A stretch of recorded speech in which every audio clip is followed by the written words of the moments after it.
Okay, sounds like we're up and running. So good morning, everybody. Welcome to the 594th board meeting of the California Regional Water Quality Control Board, Central Valley Region here in Sacramento. This meeting of the Central Valley Board is called to order 9:05 or so a.m. on Friday, August 23rd, and a quorum of the board is present. I'm Mark Bradford, Chair of the Central Valley Water Board. I'll introduce the other board members in just 1 minute. Mindy, can you please begin by providing instructions for members of the public that plan to participate in today's meeting? Good morning, everyone. My name is Mindy Maxwell, and I am the clerk of the board. I'll provide some information on how public participation will be organized for today's meeting. If you wish to make a verbal comment on one of the board items, or if you want to make a comment during public forum, you must be in person using Zoom webinar or calling in by phone. If you are currently watching the webcast on YouTube but wish to comment, please email agenda5@waterboards.ca.gov and request the registration link. I will respond to the email with the registration link. Once the registration form is submitted, you will automatically receive the Zoom link via email. If you are on the Zoom webinar and wish to speak but have not registered, please virtually raise your hand and you will be called upon after registered participants have spoken. If you are using a computer or tablet, please click the raise hand button. If you are calling in on the telephone, dial *9 to raise your hand. If you want to speak and do not raise your hand, your chance to speak could be missed. If you are in person at the meeting and wish to speak, please fill out a blue card at the registration table and provide it to the staff person. Staff will call each commenter by name and then unmute your microphone. For those calling into the meeting via telephone, staff will identify you by the last 3 digits of your phone number. For the record, please state your name and who you are representing before you speak. This is especially important for those calling in to testify on an item. A 3-minute timer will be used. You will hear a bell when the 3 minutes are up. Additional time could be granted at the discretion of the board chair.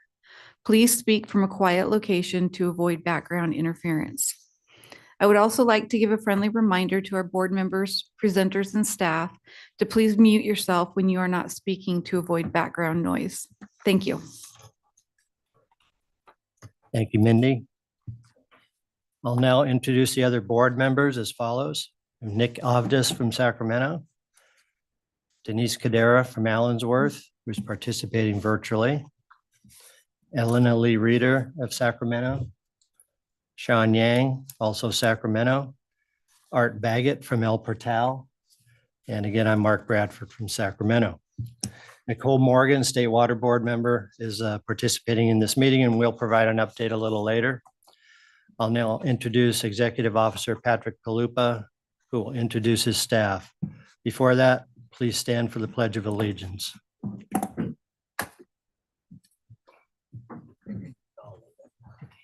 I pledge allegiance to the flag of the United States of America and to the republic for which it stands, one nation, under God, indivisible, with liberty and justice for all.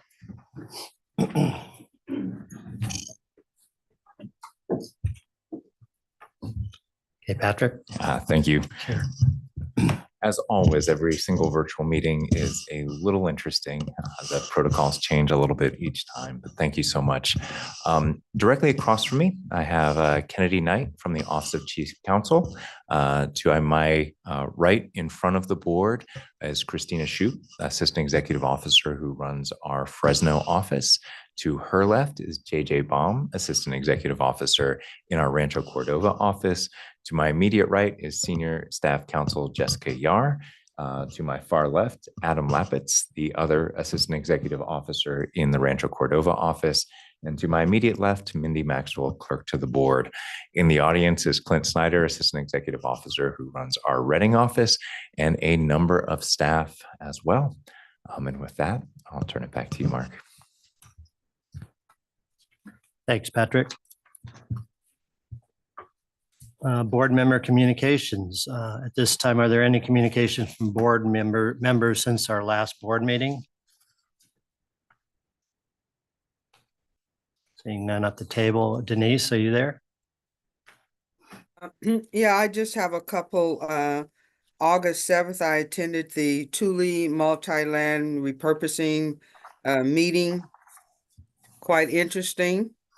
Wanting community members to score some of the projects that have been submitted, but they really didn't have an understanding of what that was. So the committee is going to have to go back and come back, educate and involve the community in the process. It was an unfortunate situation, but yeah, it's important if you're going to do community engagement, the community knows what they're about to approve of. So also on the 12th of August, we did a briefing with the tribal beneficial uses.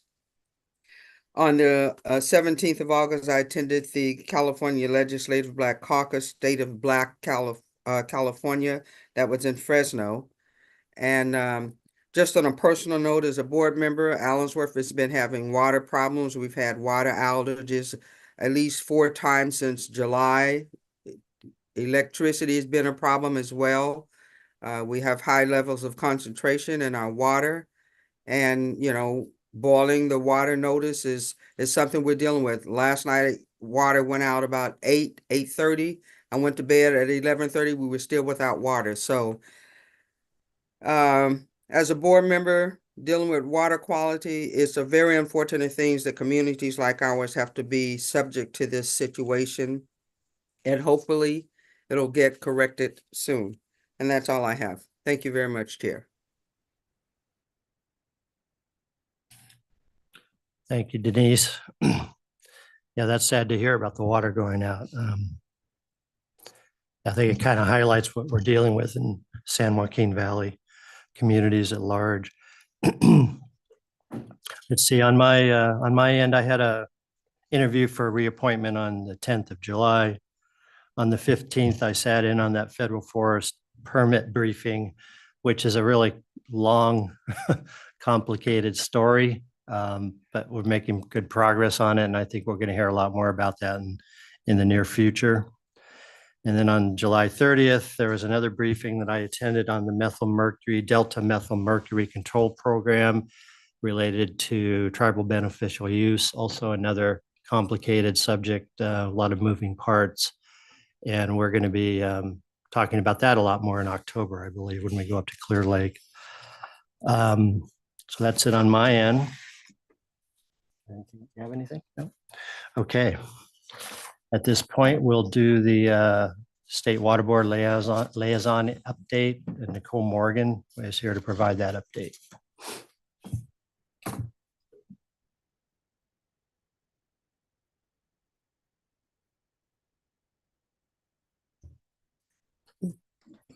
Good morning, Chair Bradford and members of the board. It's a pleasure to be here this morning to provide you with an update. First, just want to thank Board Member Kadara for continuing to bring the water issues in Allensworth to our attention. Greatly appreciate your advocacy there. So making conservation a way of life, that's been a rulemaking the Water Board has been undergoing for the past year. On July 3rd, the State Board adopted the proposed regulation.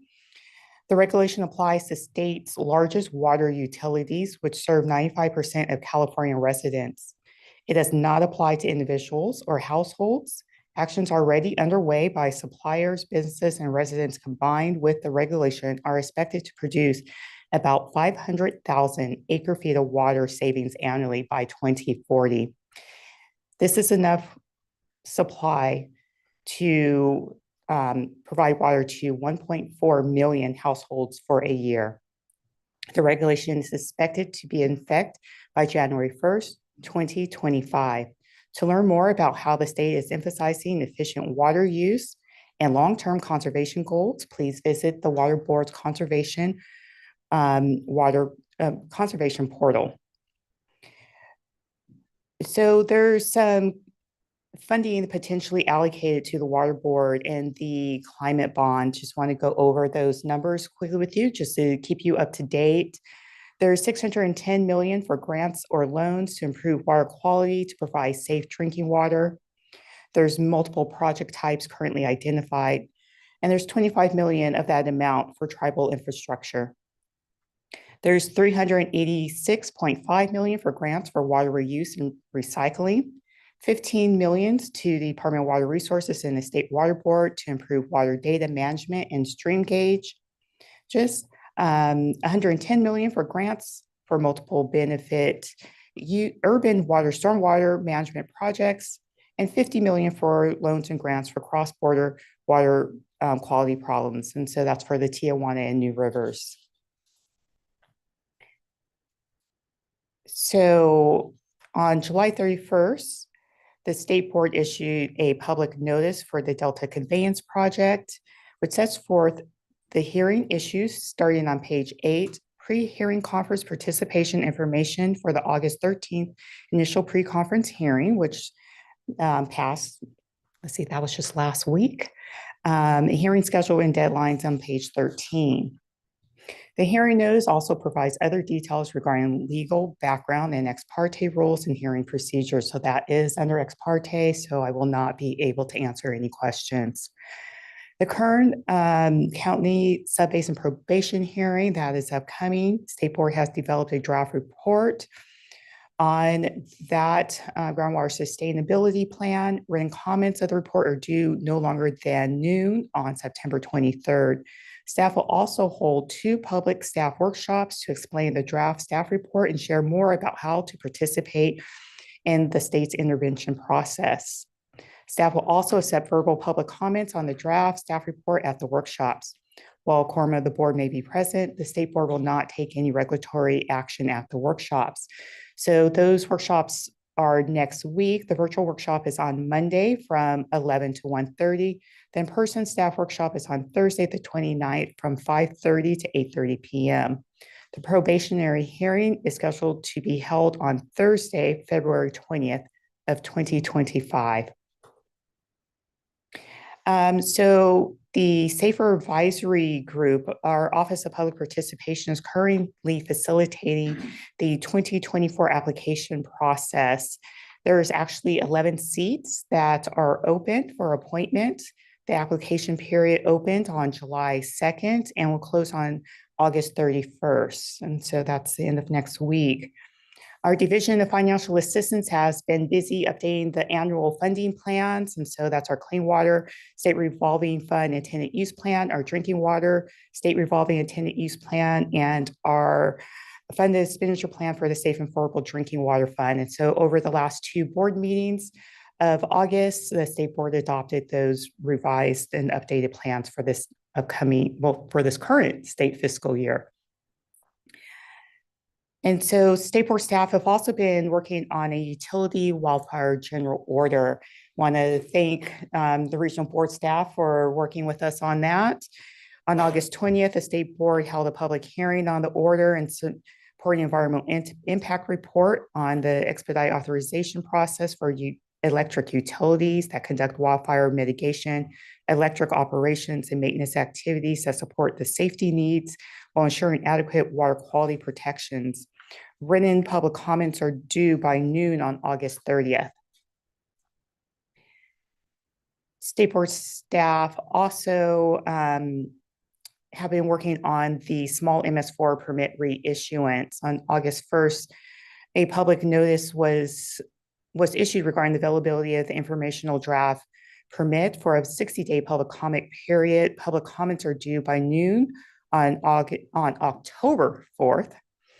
And staff will make available a high-level response to comments based on the comments received to prepare a draft permit for public release at a future date. And so there will be 2 workshops held. There will be a virtual staff workshop on Tuesday, September 3rd from 1 to 4, and an in-person workshop on Thursday, September 5th from 9 to noon. So that concludes my liaison report for this board meeting. I am available if you have any questions. Yes, I do have a question, Chair. Yes, Board Member Kadara? Yes, my question was, you mentioned the water reuse and recycling fund. Can you give me a little bit more information about that, please? So I believe that was part of the potential funding in the climate bond. And so that will be up to the voters, whether or not that gets approved. And that is the potential funding that is currently allocated. So that is we'll wait and see how that plays out over the upcoming months. Thank you very much. I appreciate it. Thank you, Nicole. Appreciate it. A lot of detail. You guys are very busy. Thank you. Thank you. Okay, Patrick. I just want to express my appreciation. I know a lot is happening at the state board these days. And thanks, Nicole, for coming in and keeping us apprised of all those activities.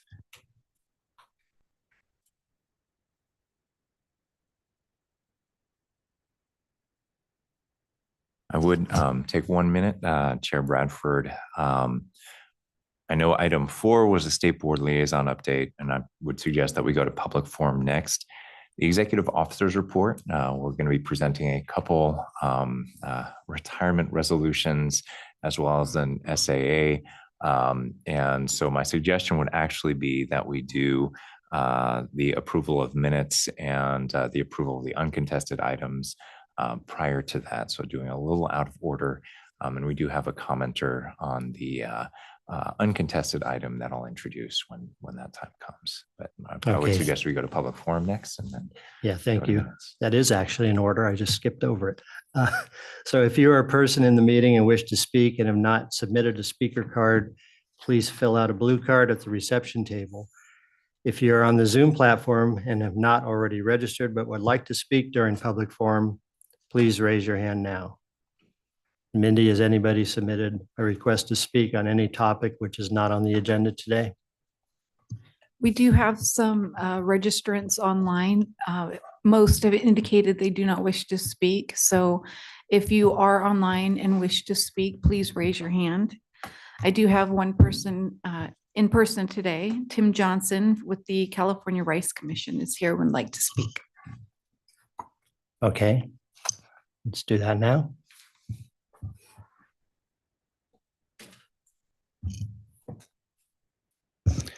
Mr. Chairman, members of the board, and Art. Tim Johnson, President and CEO of the California Rice Commission. I just want to give you a little bit of history about the rice industry's interaction with your board over the last 40 years.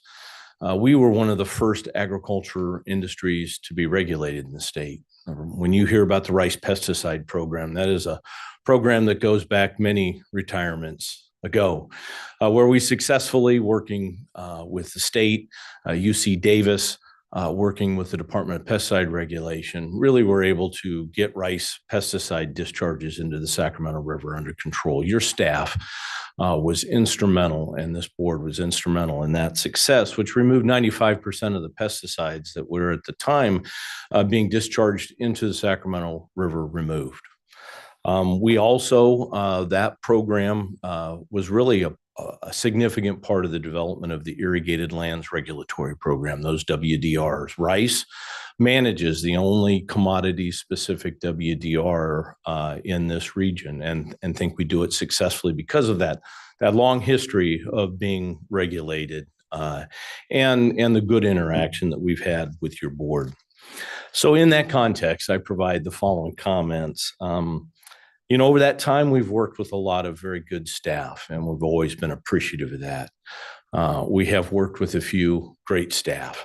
And certainly today, I know you'll be recognizing her in a minute, Sue McConnell, really one of your stellar staff that has worked so well to achieve your objectives as well as work with the regulated community.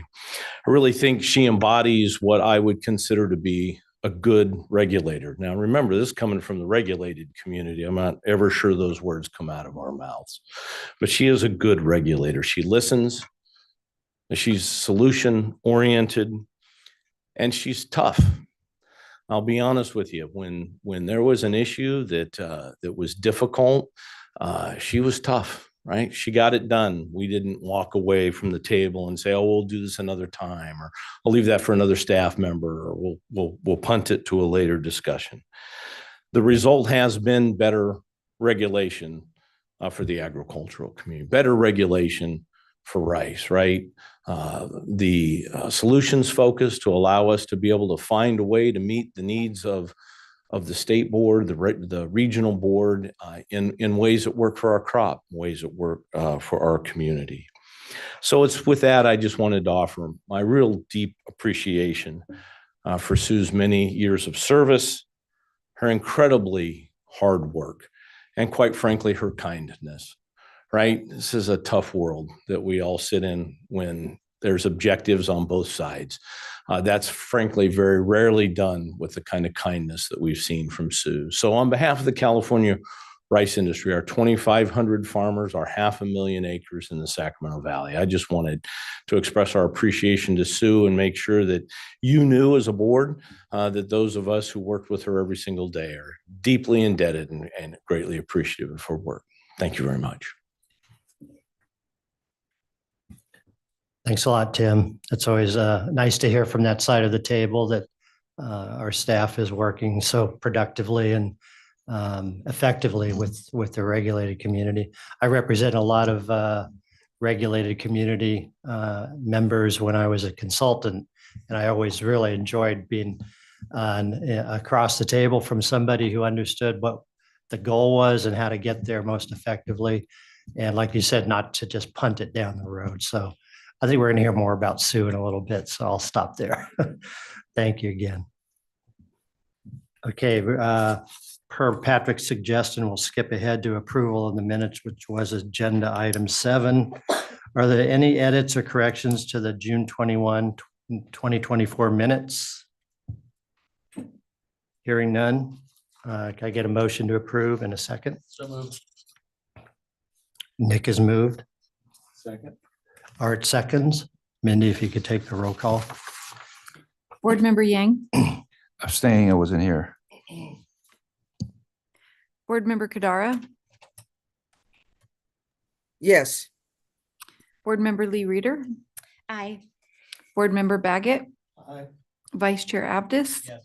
and Chair Bradford. Yes, thank you. Okay, we'll address the uncontested calendar now, agenda item 8. This is a time and a place for a public hearing to consider uncontested items 12 through 15. If you are a person at the meeting and wish to speak and have not submitted a speaker card, please fill out that blue card at the reception table. If you're on the Zoom platform and wish to speak but have not registered, please raise your hand now. I think we've already established that nobody has raised their hand to speak or submit a comment. So are there any late revisions to these items? Chair, we do have a Oh, comment. we have a speaker. Oh, he snuck Yeah. up there on me. Prior to the meeting, Mr., and correct me if I'm saying your name wrong, Fabian Balbuena? Fabian Balbuena. I saw this gentleman in the audience. He is here to have a brief comment on Bonzi landfill. My understanding is you're served by some of the replacement drinking water for the Bonzi group and received the notice. I certainly offered that Mr. John Murphy's group, who oversees the Title 27 facilities, can meet with Mr. Balbuena and work through any concerns that he has about that facility. But I invite you to say whatever you want to say to the board at this time, and thank you for coming forward. Yes. Hi, my name is Fabian Balbuena. I'm from Modesto, California. The Agenda 12, Section B, Maru Holding Company and Bonsai Sanitation Landfill. I have a concern with that. I just wish to seek more information of what is the consideration of the revised waste discharge and what are the next steps that the water board is going to take to assess later on of the thin liner that was placed to keep the landfill from entering the groundwater. Absolutely. And we will work to answer those questions. I told Mr. Balbuena I have some personal experience with the Bonzi landfill. It's been I don't want to say a thorn in the board side, but there's a sordid history of bankruptcies and folks running away from their responsibilities. Litigation, Office of Enforcement was tied up for years in that site. And we're doing our best to rectify the water quality impacts out there. The updated WDRs take a step in that direction. And again, if John, could you come forward for 1 second? And Mr. John Murphy is the new program manager overseeing the Title 27 unit, and certainly offered to make his staff available to work with you, Mr. Balbuena, to talk about the facility. Yeah, sounds good. All right. Thank you so much. Yeah. Other than that, I just wanted to seek information and yeah, that's all my time. No, I appreciate you coming up here, and certainly hope that John's team can answer all the questions that you might have about that one. Yes, thank you. Thank you. A long drive from Modesto for a short talk, but I appreciate it. And I hope you can get some more answers before you leave today.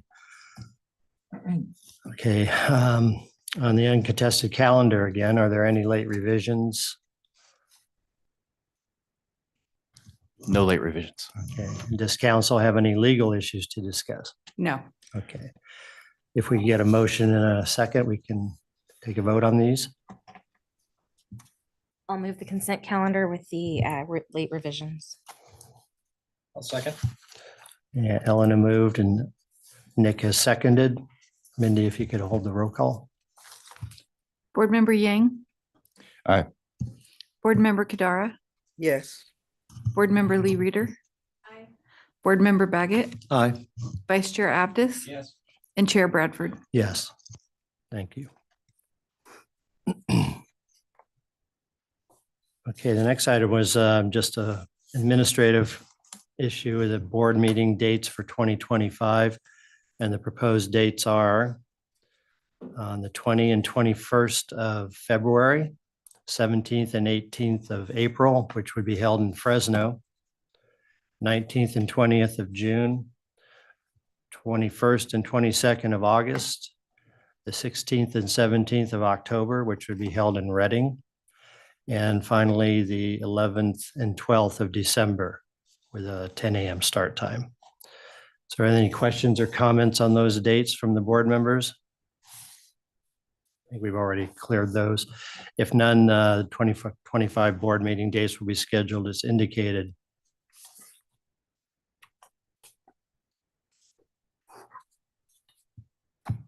So Patrick, do you want to do the executive officer report now, or should we just continue with agenda item 10 here? Let's do the executive officer report. Yeah. I've been looking forward to this and not looking forward to this for quite some time. So Okay. give me just 1 minute and Sure. I'll get it for the other side. Okay.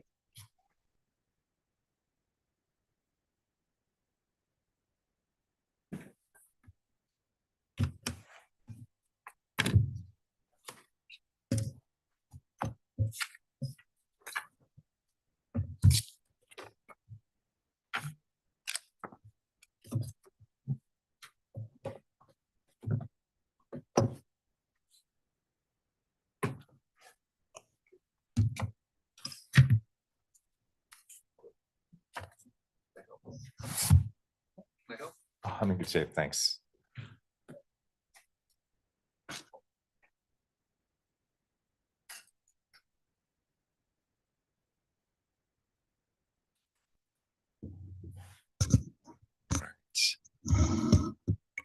So first, I would invite any comments before we get to the fun part on the executive officer's report itself.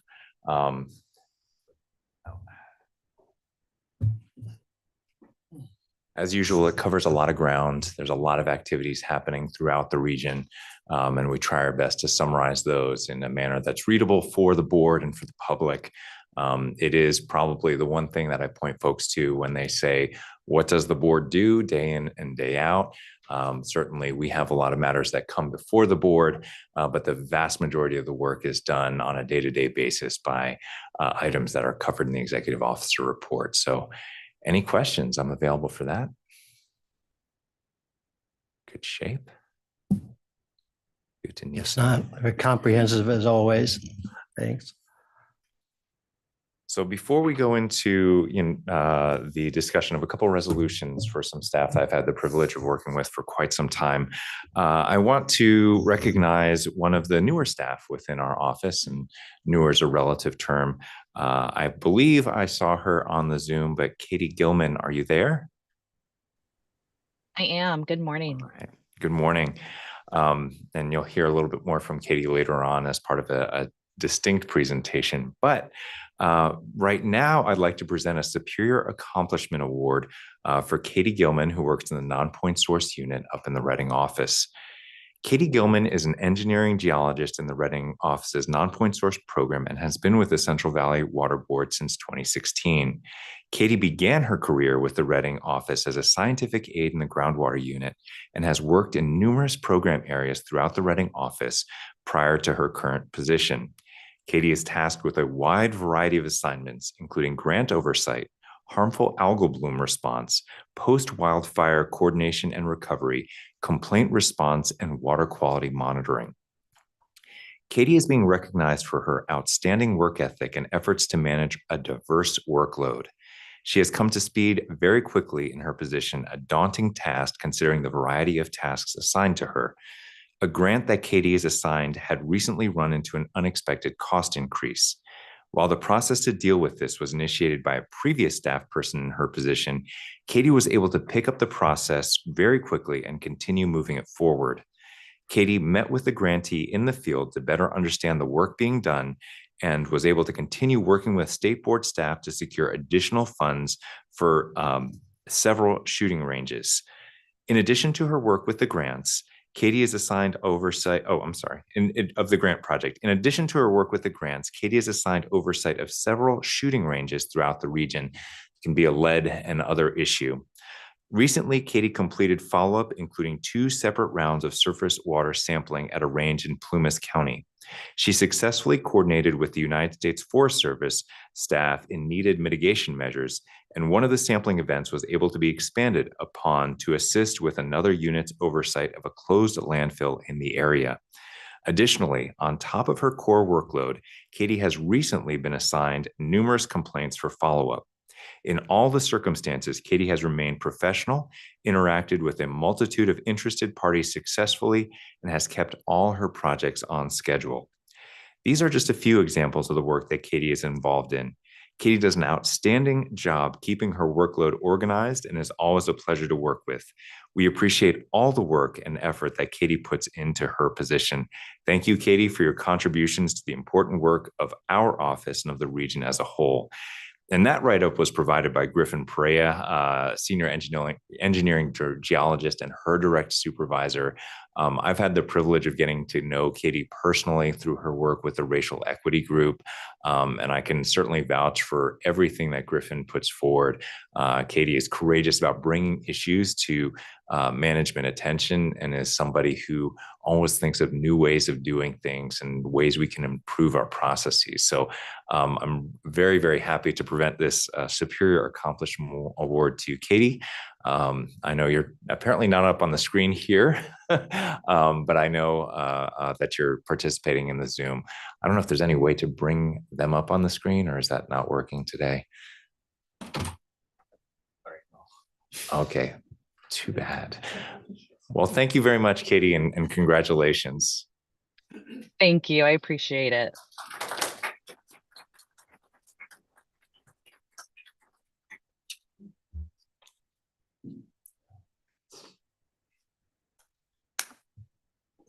Adam, I need you to come up here for this.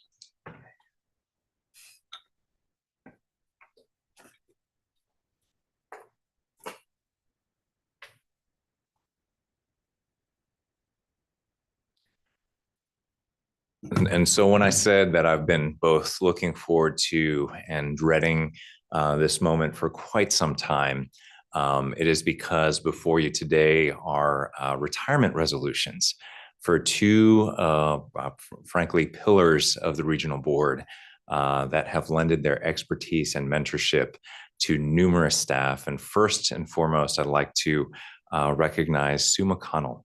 I've worked with Sue since I started with this board, so going on 20 years now, and there are many staff that have worked with her even longer than that.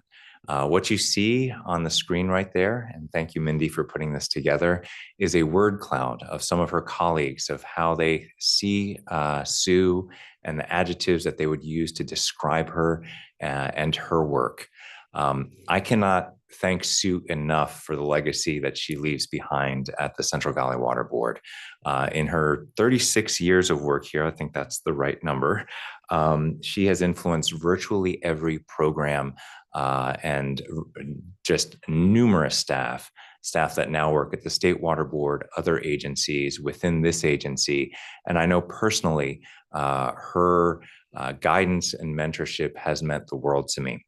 We'll talk a little later on about PYs and budget cuts and assessments and targets and things like that. And Sue on the org chart is just a single PY, but her influence has been felt so widely at virtually every aspect of this board. Her mentorship extends not just to the technical issues that she's an expert in, but also to the personal relationships that she's cultivated.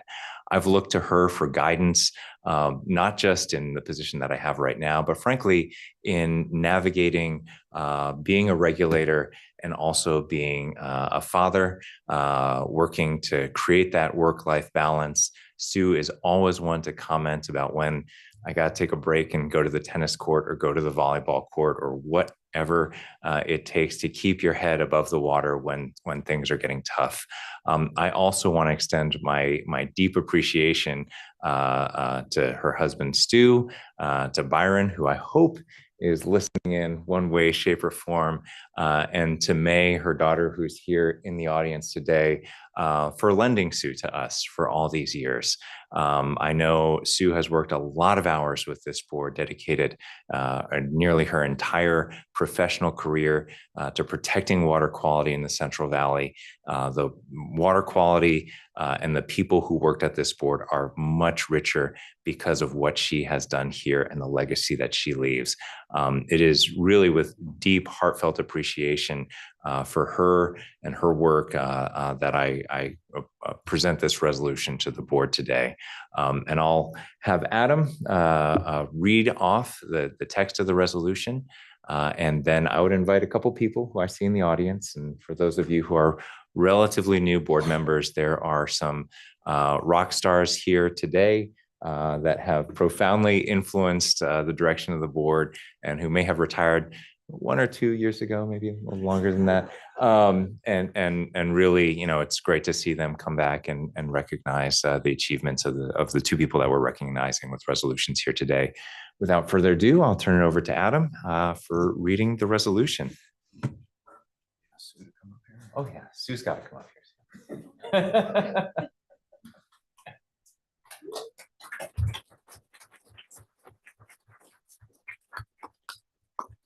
You're gonna sit.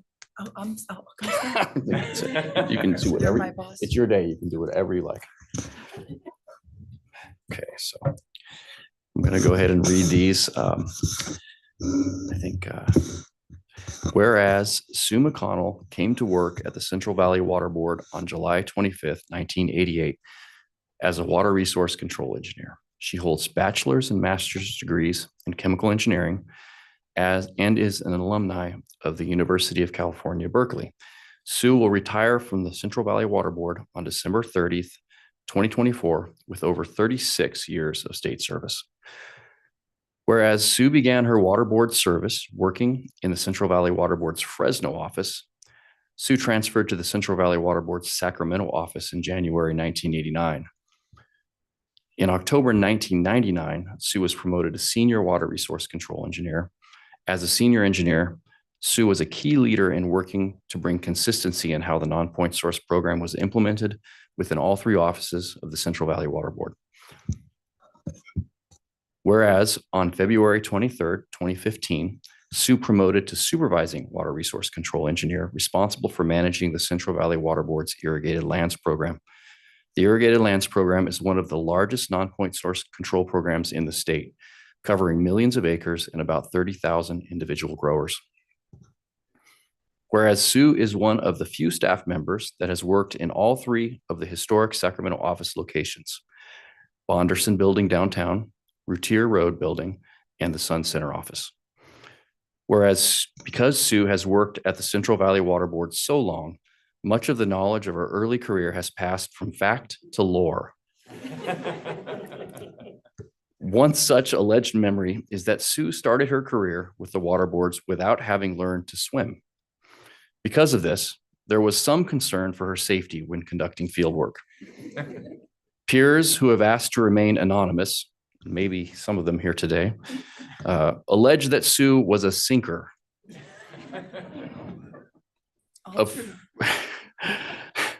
Of course, like everything else Sue puts her mind to accomplishing, she quickly learned how to swim, although there's some remaining skepticism regarding her skill level. Whereas Sue has a superpower that she uses to protect water quality while maintaining highly collaborative and cordial relationships with permittees, environmental justice groups, staff, government leadership, and the general public. Even in difficult situations, Sue has shown that conflict and challenges may be overcome through strong collaboration and maintaining positive relationships.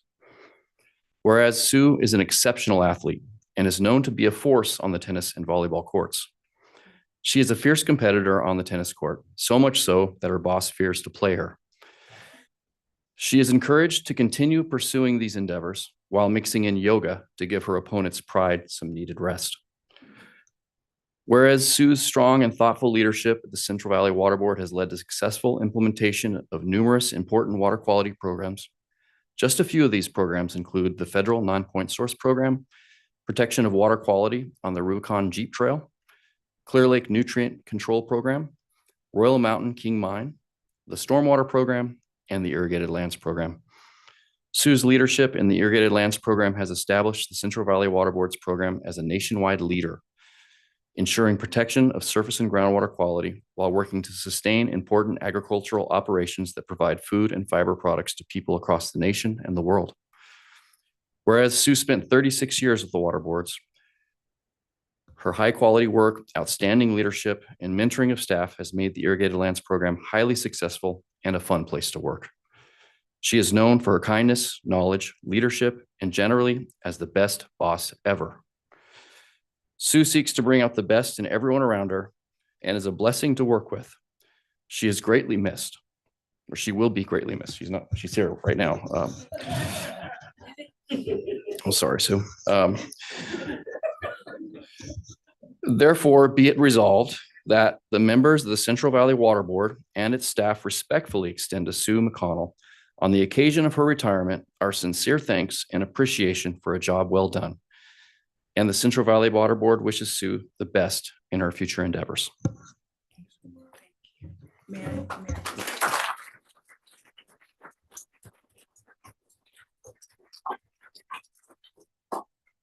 So I just want to say what an honor it has been to have been able to create my career here at the water boards. Hopefully I didn't just turn off the screen. Sorry, I'm retiring, so I guess it's okay. I've always believed in, and I've always been so proud of our mission and our work to serve the people and the animals that rely on the quality of the state's waters. I want to thank and just express my gratitude for the board, the support of the board, our management, my amazing colleagues, some of whom are here, some have been retired for some time, and the ones who are working here now, the mentors, so many mentors I've had along the way. The stakeholders I've been fortunate to work with, and of course, my family who are here and also online. So thank you so much for the resolution.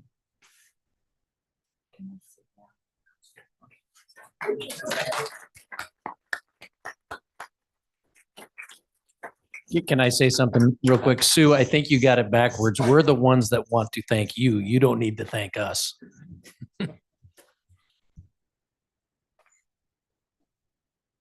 And I can tell, Sue, you're very uncomfortable up here under the bright lights and getting all this attention, but yeah, I think that's too damn bad, actually.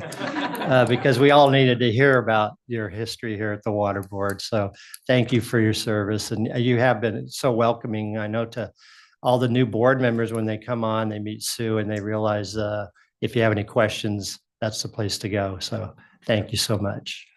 May I say something too? Yeah, and that word crowd definitely resonate and represent Sue. I have the honor to also work with her and getting help by her multiple times. And, all those words are really representing her. And I'm just very thankful for her help and her guidance throughout the year. Congratulations on your retirement. Yeah, and I'd like to just make a comment also. Mark, I just commend Sue. I mean, it was a surprise to hear today that she was stepping down. 36 years is, I can't even imagine, but she's done a tremendous job. One word I didn't see up there, just loving.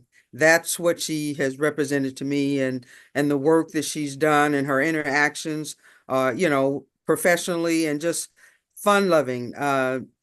She's done a tremendous job in all the 36 years in service. And as she mentioned, the stakeholders are even congratulating her on the quality of her work and the interaction and the collaboration. So kudos to you for a job well done and for the service you provided to the stakeholders, to the community, and protecting water quality. We're very grateful to have had you provide the support to our organization all of these years. Congratulations and enjoy your retirement.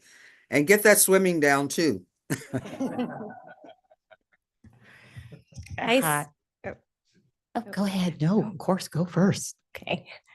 Hey, Sue, I did try the mochi donuts that you recommended. Thank you for that. I remember when I first met you, I just knew this place would be someplace special because you were just so warm and so knowledgeable with the ILRPs. And when we went and met with Tim, and I just knew you're like the Ted Lasso of the Central Valley. We're going to do a vlog about that.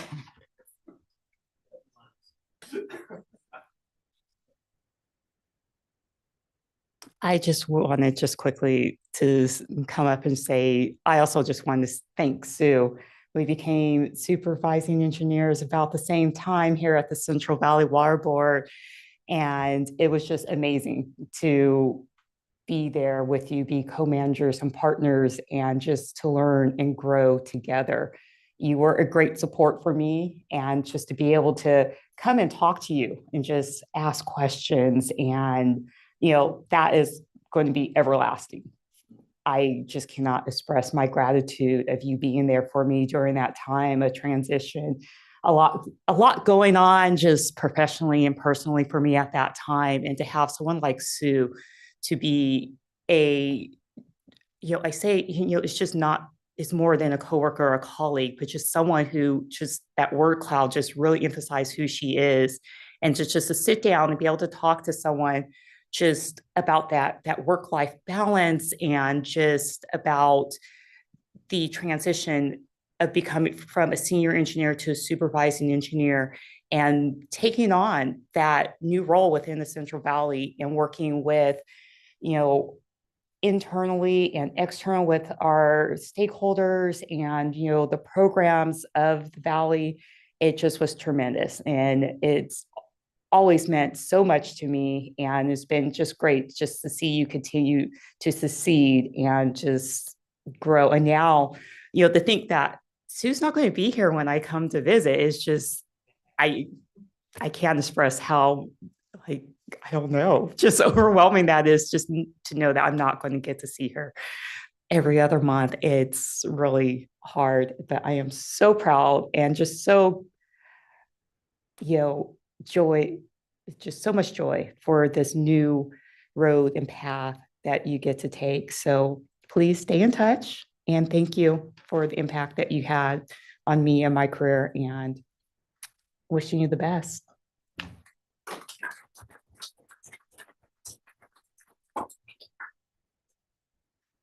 Thank you so much. I'm going to transition to yet another staff person with over 30 years of experience at the Central Valley Water Board. Dale, I know your word cloud would not look the same as Sue's word cloud. But what does jump out to me, and Dale has managed just about every program at the Fresno office, and has been called upon when vacancies open up to learn a new program, pilot it through, from the oil fields program to enforcement work that you're familiar with, to other areas in permitting. And though he's got a tough exterior and absolutely no nonsense, I would say one of the words that would show up on the word cloud would be kind. I know that even though he will bring a meeting back into focus in no time, he treats his staff with a level of professionalism and respect that has set the tone for the entire office. And really, I've looked to him for guidance on critical water quality issues. Again, primarily when we were working on some of the tougher water quality issues related with oil fields regulation in the Valley, and through numerous enforcement cases and some tough other regulatory issues that Fresno has in spades. Dale has been that voice there, has been that mentor to staff, and I'll miss him profoundly. It was always, kind of cool to come down to the Fresno office and see his motorcycle parked outside and have a chat with him and some of the other managers down there. So it is, with equal kind of congratulatory tones and also a little bit of sadness that we're wishing congratulations and presenting this resolution for Dale here today. And I would invite Christina to read this resolution for Dale. And you got to come up here.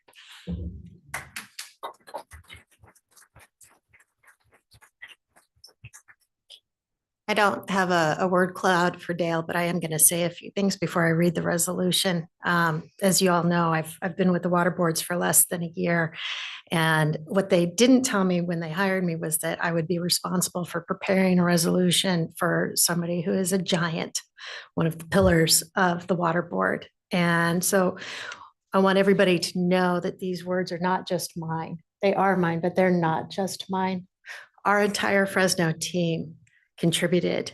And we are a very reticent group in Fresno, very avoidant of the public speeches, but very privately effusive in our appreciation and respect for Dale. And I've thought a lot about honor. And today is, our opportunity to honor a man who deserves it. We regard him with great respect, and we hold him in the highest esteem. And he, in turn, defines honor by always maintaining an adherence to what is right. And it has been my privilege to work with him over this past year. And with that, whereas William Dale Harvey began his illustrious career at the Central Valley Water Board on June 1st, 1993, as the Water Resource Control Engineer. Dale claims a bachelor's degree in Environmental Resources Engineering from Humboldt State University and a master's degree in Civil Engineering from California State University, Fresno. Dale will retire from the Central Valley Water Board on August 30th, 2024, concluding over 30 years of public service to the people of California. Whereas Dale began, continued, and will complete his water board service working in the Central Valley Water Board's Fresno office, Dale joined the Fresno office as a water resource control engineer in the regulatory unit, but quickly became famous throughout the Central Valley, not only for his engineering acumen, but also for rumors of his general resemblance to a giant among his more vertically challenged coworkers. Like the reclusive Yeti, however, Dale has always prioritized the environment over public acclaim. Whereas on May 20th, 2015, Dale promoted to supervising water resource control engineer and provided critical leadership for the newly expanded oil fields program and played a key role in shaping it into the program that it is today.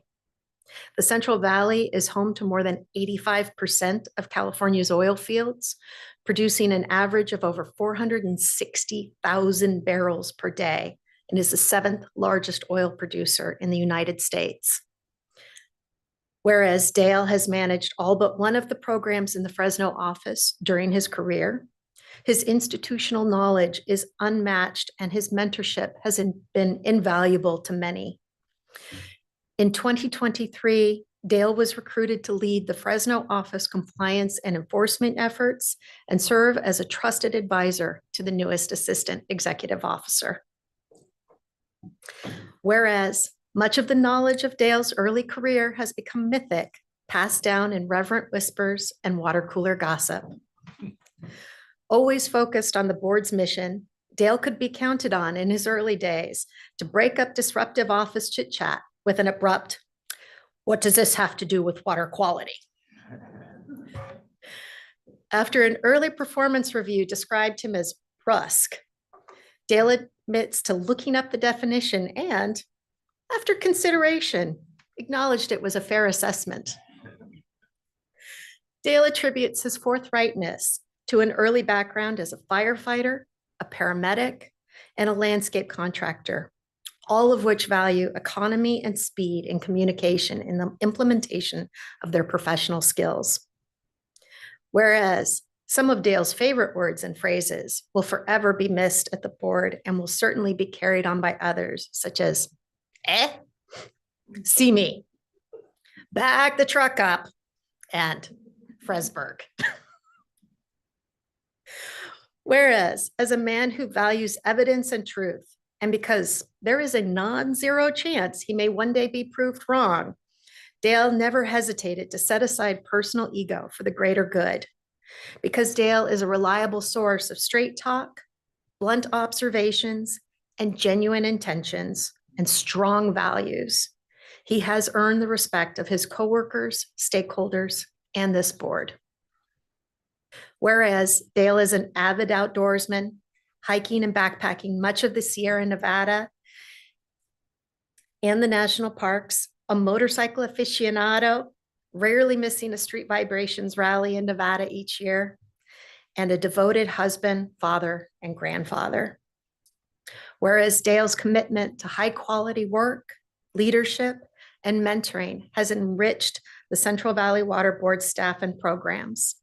His insight and counsel will be truly missed by all of us. Water quality in the Central Valley has benefited tremendously from Dale's priceless contributions to the board and its mission. We are and always will be fans of the man, the myth, the legend.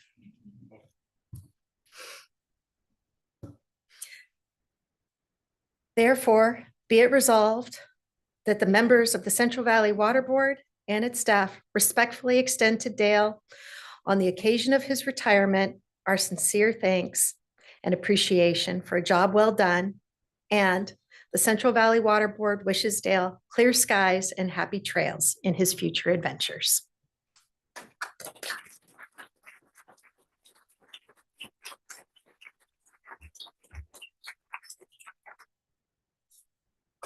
Well, I wouldn't say anything, but I know I'm kind of expected to. It's been a long road, 6 executive officers, 18, 20 OCC attorneys, I think 4 or 5 board chairs.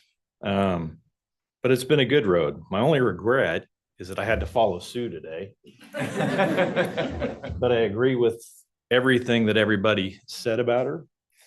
And I just want to thank the board for giving me this opportunity, this career. It's been a blessing. And I'm sure that things will motor on. The show will go on. It's been wonderful working with as many brilliant, kind, caring people at this agency. Anyway, thank you.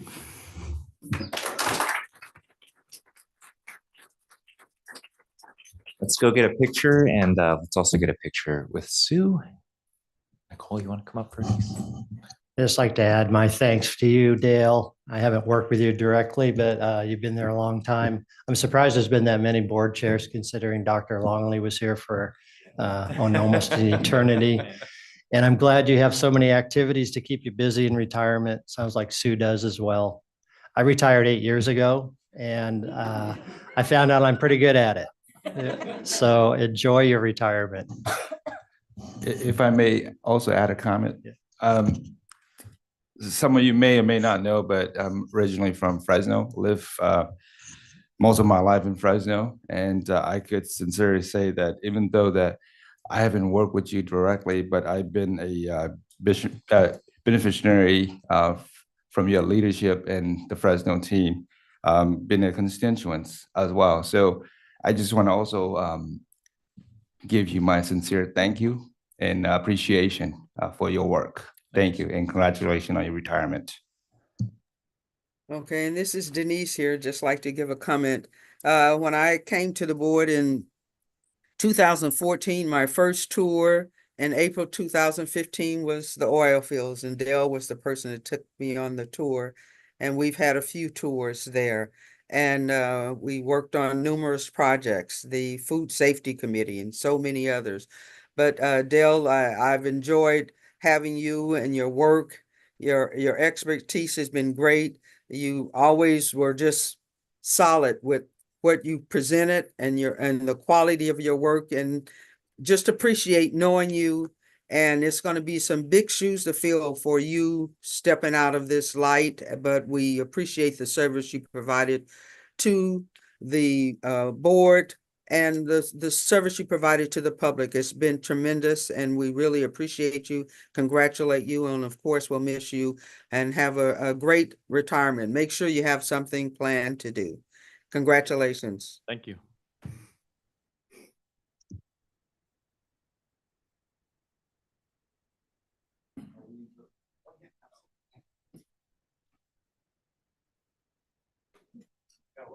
Do you want to do it?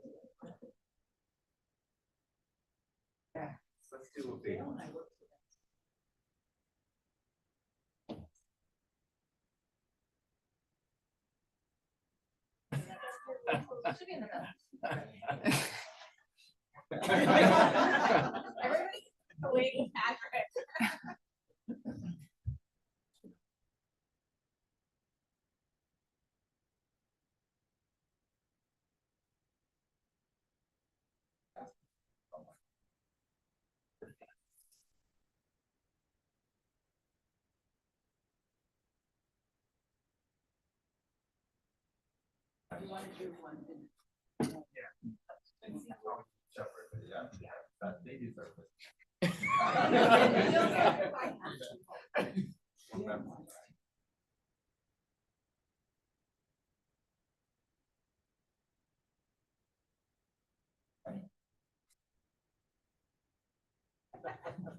Thanks, Patrick. Thank you, Sue. Thank you, Dale. We're going to take a break here in a minute, and then we'll finish up with the agenda. I did have one question. I don't know if we can address it now or maybe even in October regarding the park fire. Yeah. I just was reading last night about the potential for debris flows and so on from a little front that's passing through this week. So maybe we could talk about that now or later. I don't know. Absolutely. I think we can talk about it now. I mean, Clint's here. Our team, whenever there's a significant wildfire, we're engaged in activities with CAL FIRE, Governor's Office of Emergency Services, and other entities to do primarily assessment of risk after the fire, after the flames have died down. We always are kind of particularly interested in impacts to drinking water systems that may be downstream. Most systems would have to shut off if there's high turbidity or flows or things of that nature. Unfortunately, even if there are kind of debris flows, it's something that most of these water bodies have experienced in the past 5 years or so. Mill Creek, the Feather, other areas, they've burned previously, and so we're looking. We'll be assessing impacts. We'll be using our resources to try and figure out if and when remediation can occur. Where would it be most effective? But to a certain extent, when you have a landscape level fire that's as big as the fires we're seeing right now, there's only a limited amount you can do. And it's really just try and do assessments, try and protect sensitive receptors and let drinking water systems know what's coming. And hopefully you just hope for gentle rain and gradual rain that will allow the landscape to recover. But this is something, unfortunately, that is becoming an annual occurrence through hundreds of thousands of acres each year in California and in our region.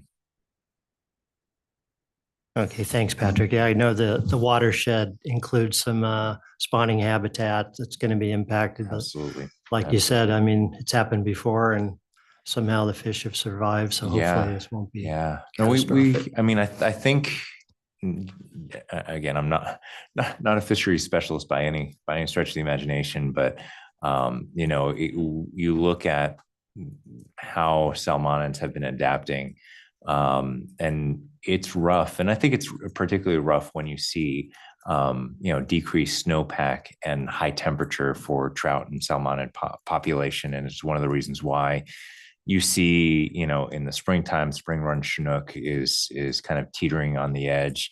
And so further impacts to potential spawning habitat, it's kind of a double whammy. They're dealing with higher temperatures. The snow melt tends to happen quicker because we heat up a little quicker. The snowpack tends to be lower most years.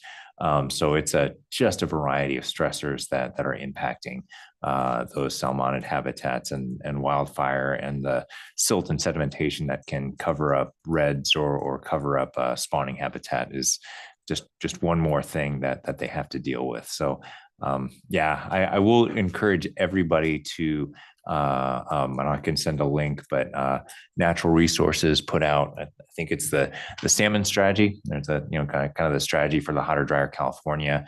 About 4 or 5 months ago, Natural Resources put out their salmon strategy, and it's really just trying to adapt to all those stressors on those salmonid habitats, including what happens when they go into the ocean as well. So lots happening. Okay, thank you, Patrick. And with that, I think we'll let's make it a 10-minute break and be back at about 10:25. Thank you.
Okay, I hate to break it all up, but let's get back to business,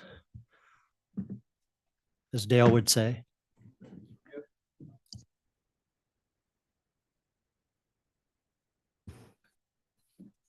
So Patrick's gonna lead us off here with agenda item 10, the end of year report and update on the racial equity goals. All right. Can we bring up the presentation, Chief?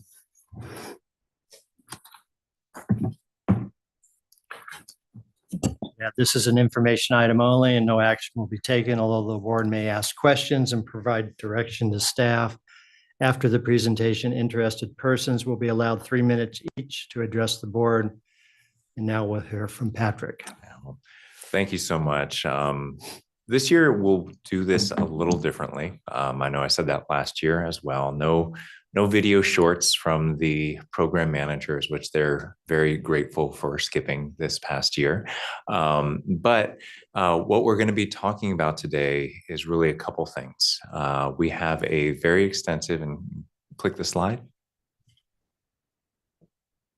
I don't know if you, we have the portfolio management process that guides the implementation, setting of program objectives, and how each and every one of the staff persons within this office plans their work and their targets for the course of the year. As you can see on the screen, this is kind of the process of how we go about setting objectives, setting priority projects. I bring them before the board in December. January through June, we develop annual work plans at the executive level. All year long, we implement that work plan. And again, the fiscal year for the state starts on July 1st. And then in August, we report back to the board on the implementation of the prior year's work plan. Click. So what has changed in how I'm presenting information for you today is in 2023, in December, we adopted a regional racial equity resolution that added racial equity goals to each and every one of the 19 water quality programs that we oversee at the Central Valley Water Board. We'll be reporting back on the achievement of those racial equity goals in this presentation here today. It won't touch each and every one of the water quality programs, just some of the highlights. And click the slide. But there's one other thing that I want to present for you today, and that has to do with some of the budget cuts that are affecting our agency. Click. We received notice just a couple weeks ago that about 5% of this agency's workforce will be trimmed due to the budget situation at the state of California. We know that many of these positions are actually funded through fees, through federal funds, or through cost recovery. But from the perspective of the Department of Finance, the governor's pledge to eliminate 10,000 jobs from the state workforce was just that, to eliminate 10,000 jobs from the state workforce, regardless of the funding source. And so that is actually having a pretty profound impact on a few programs in particular in this upcoming fiscal year. So the priority projects that are presented in December have been altered and will be altered. Realistically, that's kind of what the portfolio management process is there for. If there are shocks to the system, if there's a global pandemic, if we get resources into the program, we can adjust those targets on the fly. The executive management team will work with the program managers to adjust where our resources are being spent. And that also goes for significant fires. If there's any other natural disaster, the floods, we can adjust those targets based on the portfolio management framework. Click the slide. We also were lucky enough to get a few positions in a few areas under the most recent budget that was enacted by the legislature. So while there is a subtraction of a significant amount of staff, we are getting a few back in a few specific areas, and I'll cover those areas and how we will be adjusting accordingly. I will say I will be outsourcing most of this presentation to members of the racial equity team that I've been working with behind the scenes. I appreciate their patience because I was adjusting this presentation right up until the last minute, fairly late last night, dragged the rest of them along with the process, but they've been excellent at providing insight throughout this process. They come from both the managerial ranks and from staff ranks across all three offices. You'll hear them introduced: Marisol Gonzalez, Katie Gilman, who you heard from earlier, receiving the award, Adriana Ross, JJ Baum, Petra Lee, Rebecca Asami, and Sue McConnell. At this point, I think is the emeritus member of the team who has been working with us as well. And I will now turn it over to Marisol.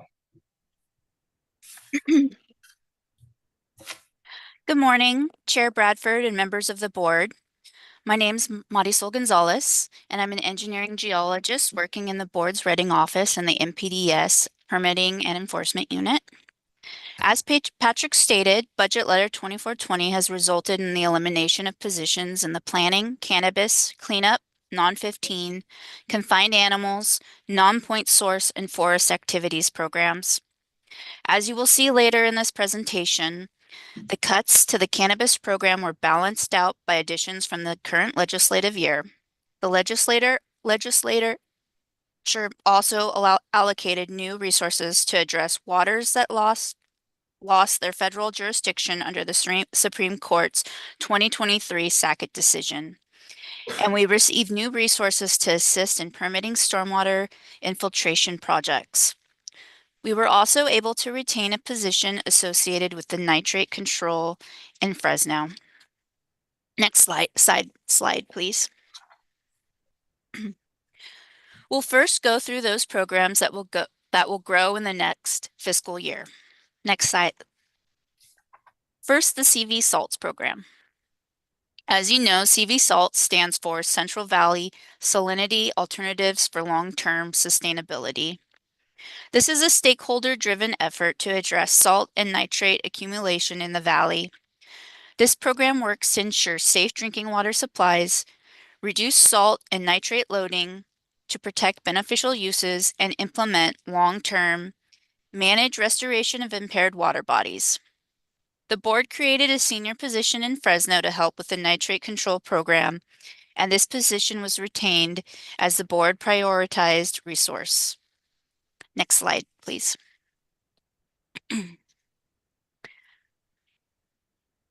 I think we went. Okay.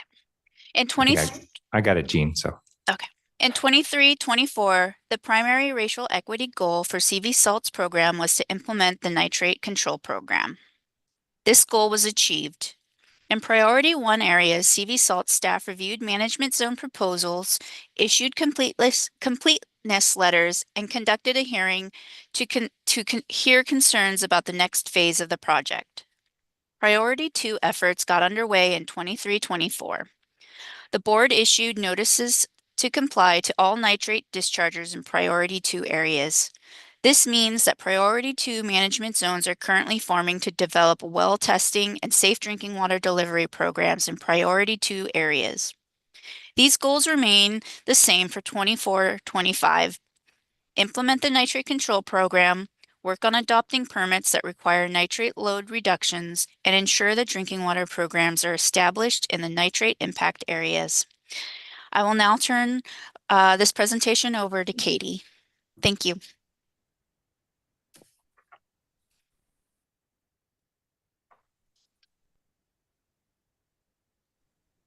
Next slide. Good morning, Chair Bradford and members of the board. My name is Katie Gilman, and I am an engineering geologist in the board's non-point source activities unit in the Reading office. The Central Valley Waterboard's cannabis regulatory program regulates waste discharges associated with cannabis cultivation and provides oversight over 1,000 regulated sites. Last year, in addition to numerous inspections, many conducted under law enforcement warrants, the program conducted 12 multi-county outreach efforts and initiated a major enforcement effort in Nevada County. The effects of the budget were complicated for the cannabis program. On paper, the program has lost 4 positions and gained 4 positions. However, 3 of the positions that the board lost were already frozen due to revenue shortfalls and cannabis fees. So the board will still be able to have a much stronger field presence in the next year.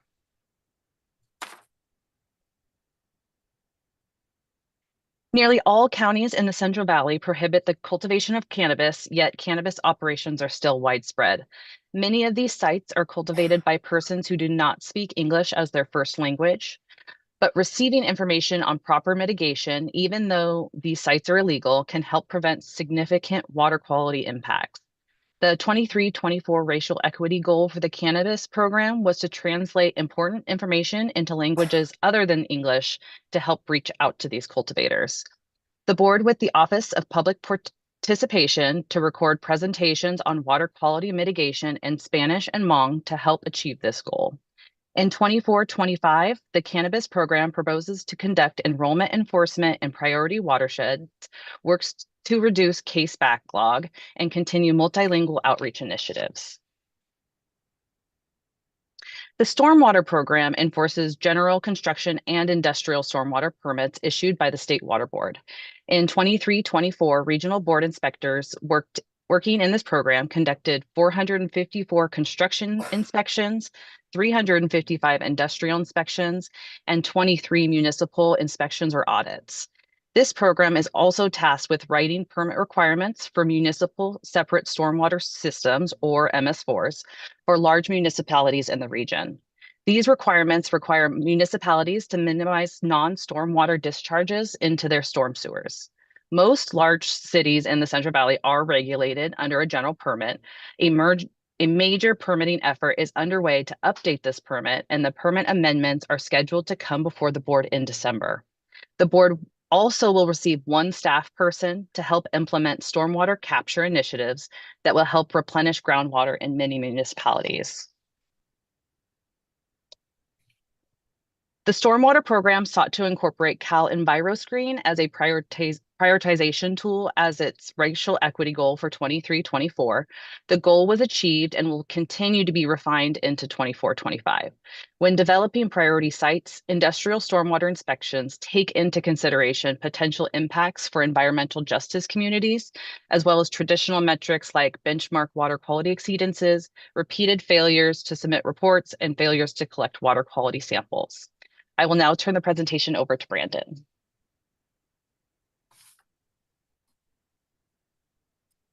Good morning, Chair Bradford and members of the board. My name is Brandon Salazar, and I'm a water resource control engineer in the board's Fresno office, working in the water quality certifications unit. The water quality certifications program regulates the removal or placement of materials in wetlands and waterways of the state. Projects regulated by this program generally require a permit from the U.S. Army Corps of Engineers, which requires a state certification issued pursuant to Section 401 of the Clean Water Act. In 23-24, the program issued 275 new water quality certifications and oversaw over 1,300 active projects. The water quality certifications program will gain new staff persons that will assist in the development of permits for dredge and fill materials that will occur in water bodies that are no longer considered subject to federal jurisdiction. The staff will also assist in enforcement actions in non-jurisdictional waters. Next slide, please. The Water Quality Certification Program's 23-24 racial equity goal was to enhance the public's understanding of the water quality certification process. In the past, the program has fielded questions from tribes and community groups about how they could comment on these actions, and commenting on these actions starts with an understanding of the process itself. This goal is in progress. In 23-24, staff completed first draft of a permitting options flowchart and began to use Cal EnviroScreen to understand impacts to disadvantaged and environmental justice communities. In the upcoming year, staff plan to continue to develop and deploy the permitting options flowchart and will continue to integrate use of Cal EnviroScreen and other tools for inspection prioritization. The program will also work to advance important habitat restoration and enhancement projects throughout the region, And as staff working in this program, I want to say that the Small Habitat General Order and the recently approved statewide restoration general order, otherwise known as SERGO, have been really critical in implementing that last part for our program. So next slide, please. Oh, okay.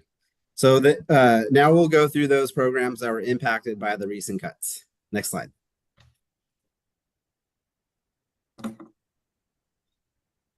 The waste discharge to land program regulates waste discharges that may affect groundwater quality and is the oldest state water quality control program. Over 1,400 facilities are regulated by this program. This past year, the program brought 10 individual permits to the board for its consideration, renewed a low threat waiver, and enrolled 56 facilities under general orders. However, this program will be absorbing a cut of 2 PYs, 1 permit writer, and 1 person that has been tasked with working on recycled water projects. Next slide, please. The program's 23-24 racial equity goal was tied to implementation of Assembly Bill 2108. This bill added section 131-492 to the Water Code, which requires the regional board to conduct additional outreach in disadvantaged communities and to make those findings on environmental justice, tribal impact, and racial equity considerations when issuing permits. This goal was achieved for permits adopted in 23-24. The team will continue to meet with the Office of Chief Counsel and the Office of Public Participation to ensure consistent implementation of these new requirements. The program is also working on developing a priority decision matrix to help guide permit updates that prioritize addressing impacts in underserved communities. In 24-25, the program will continue to implement the provisions of AB 2108, work on transitioning the proposals in the nitrate control program to enforceable permit provisions, and will continue to develop general orders to address mid-size POTWs, nut drying and hulling operations, and fruit and vegetable packing facilities. However, the program will continue to assess whether these will be achievable with the more limited resources at the program's disposal. I will now turn the presentation over to Adriana. Next slide, please.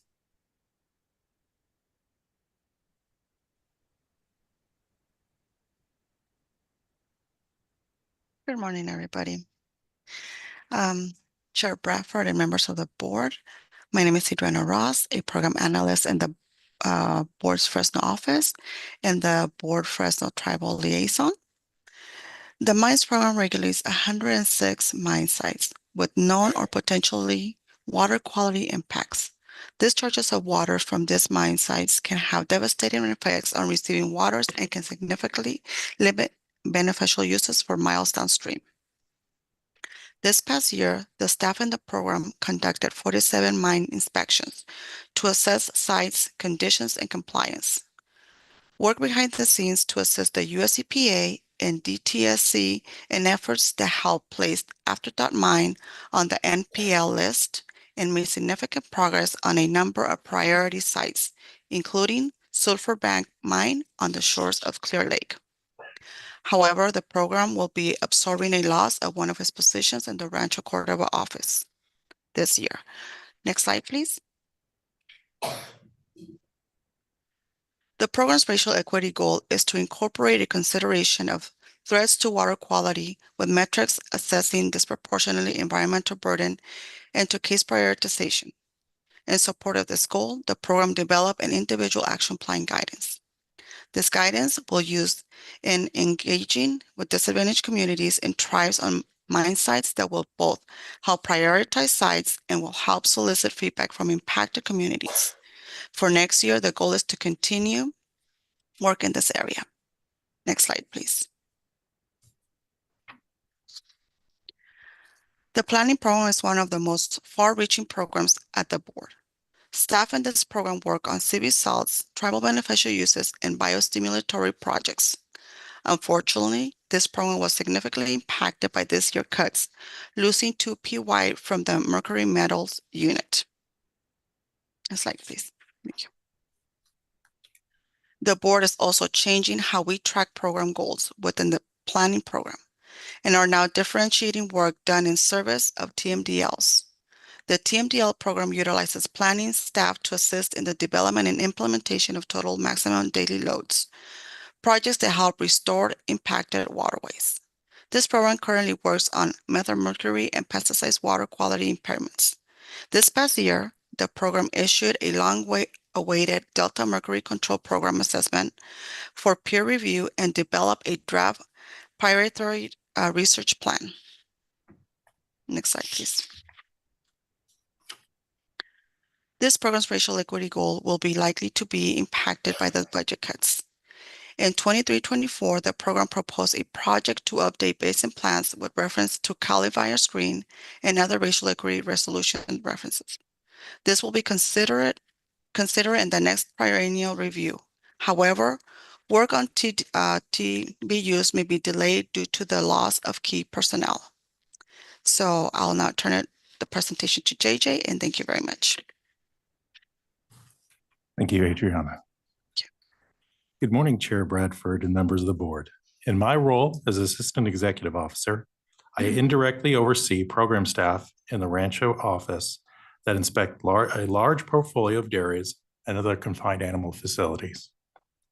Confined animal facilities are ranches where livestock are held and provided food for a significant part of the time. Region-wide, the program conducted 226 inspections and worked to ensure that all calves were in compliance with CV salts directives. Unfortunately, this program will lose 1 PY in the most recent round of budget cuts. Next slide. Furthermore, we were planning on conducting outreach in disadvantaged communities as part of an effort to revise the Dairy General Order. Unfortunately, this order is still pending before the State Water Board, and we were unable to conduct this outreach. We anticipate that the dairy petition order will be issued by the State Water Board in 24-25. So we'll be belatedly addressing the goal in the upcoming year. The program also proposes to continue to participate in California Department of Food and Agriculture's grant program, facilitating digesters and alternative manure management technologies. I'll now turn the presentation over to Petra. Good morning, Chair Bradford and members of the board. My name is Petra Lee, and I am a senior environmental scientist in the Rancho Cordova Irrigated Lands Regulatory Program. There are approximately 16 million acres of federal and non-federal forested lands within the Central Valley region. The Forest Activities Program seeks to prevent impacts to surface water due to discharges of pollutants related to forest land management, such as sediment, petroleum products, pesticides and herbicides, and other waste materials.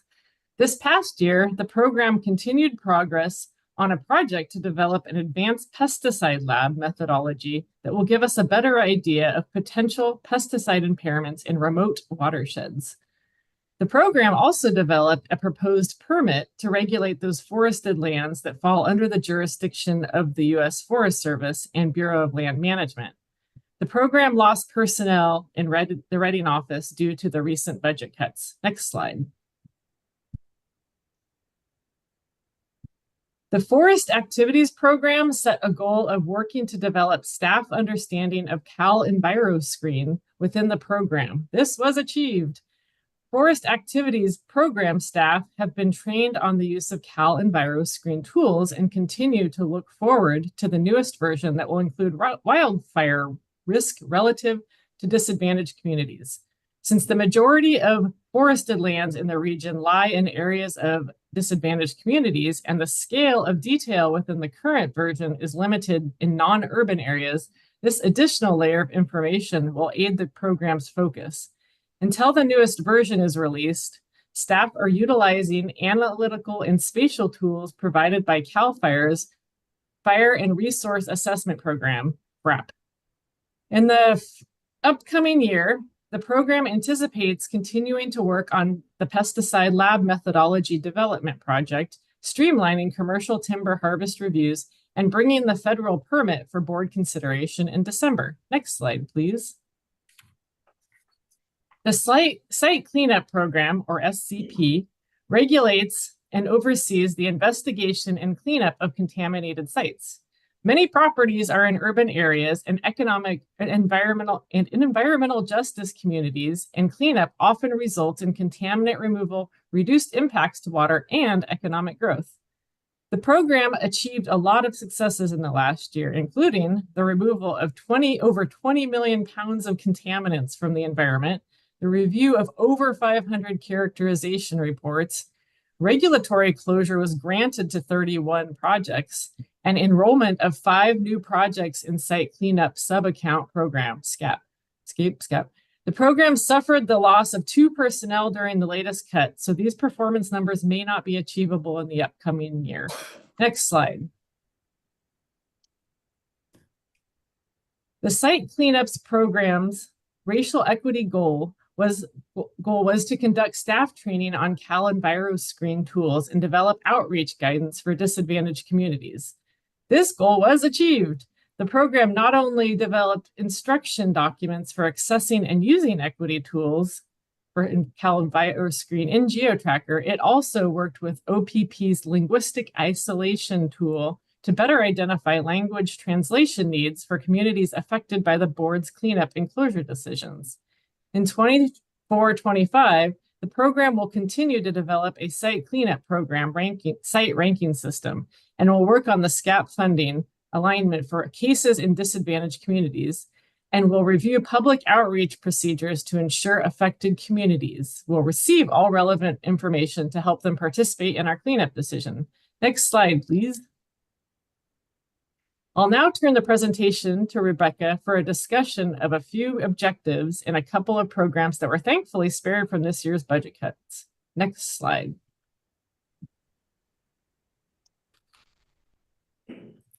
Good morning, Chair Bradford and members of the board. My name is Rebecca Asami, and I am a senior engineering geologist in Fresno's oil field program. The board's administrative program oversees the human resources and facilities management needs of the regional board. It works with over 50 managers to assist throughout the hiring process and make sure that the 3 offices are stocked and provisioned to address the needs of our region. It has set forth a goal of providing constant, reliable administrative assistance to our customers, both internally and externally, while applying the highest standards and ethics. One of the most significant achievements of the program over the past year has been overseeing major moves in the Rancho Cordova office in furtherance of an office space reduction and optimization plan that will see the office footprint shrink significantly. Next slide. The administrative program pledged to coordinate with State Waterboard on the development of resources and guides to assist hiring managers in support of the Racial Equity Work Plan. This work is ongoing as the State Board continues to enhance hiring managers' toolkits, all in furtherance of making sure that our workforce is reflective of the communities that it serves. In 24-25, the admin program will continue to work with the State Water Board in the development of resources and guides to assist hiring managers with equitable recruitment efforts. It will also continue to work with State Board's Division of Administrative Services and the Department of General Services, or DGS, to redesign and reconfigure the Rancho Cordova's office space and relocate the Fresno office. Next slide. Thank you. Now I'll talk about the oil fields program. Most California oil production occurs in the Central Valley. Formation water produced with oil, known as produced wastewater, comprises the largest volume of waste generated by oil production. Produced wastewater is typically highly saline and is disposed of by land application, primarily ponds, or via underground injection. The oilfield program regulates oilfield discharges to ensure the protection of surface and groundwaters and reviews proposed aquifer exemption applications, UIC permits, and SB4 related groundwater monitoring programs to ensure activities are protective of water quality. This past year, the program approved 16 pond closure work plans, closed 3 facilities that previously used ponds for produced wastewater disposal, conducted 95 inspections, and reviewed 3 aquifer exemptions. Next slide.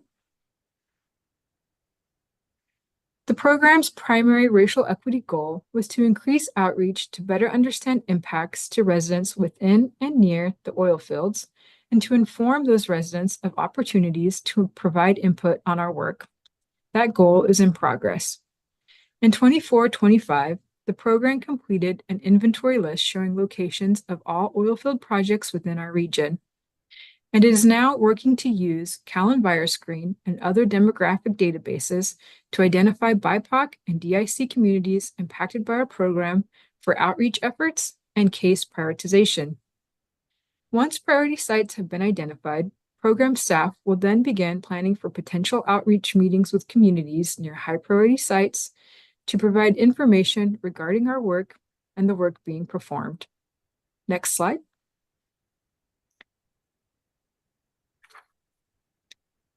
Thank you. I'll now turn it over to Patrick to answer any questions that you might have.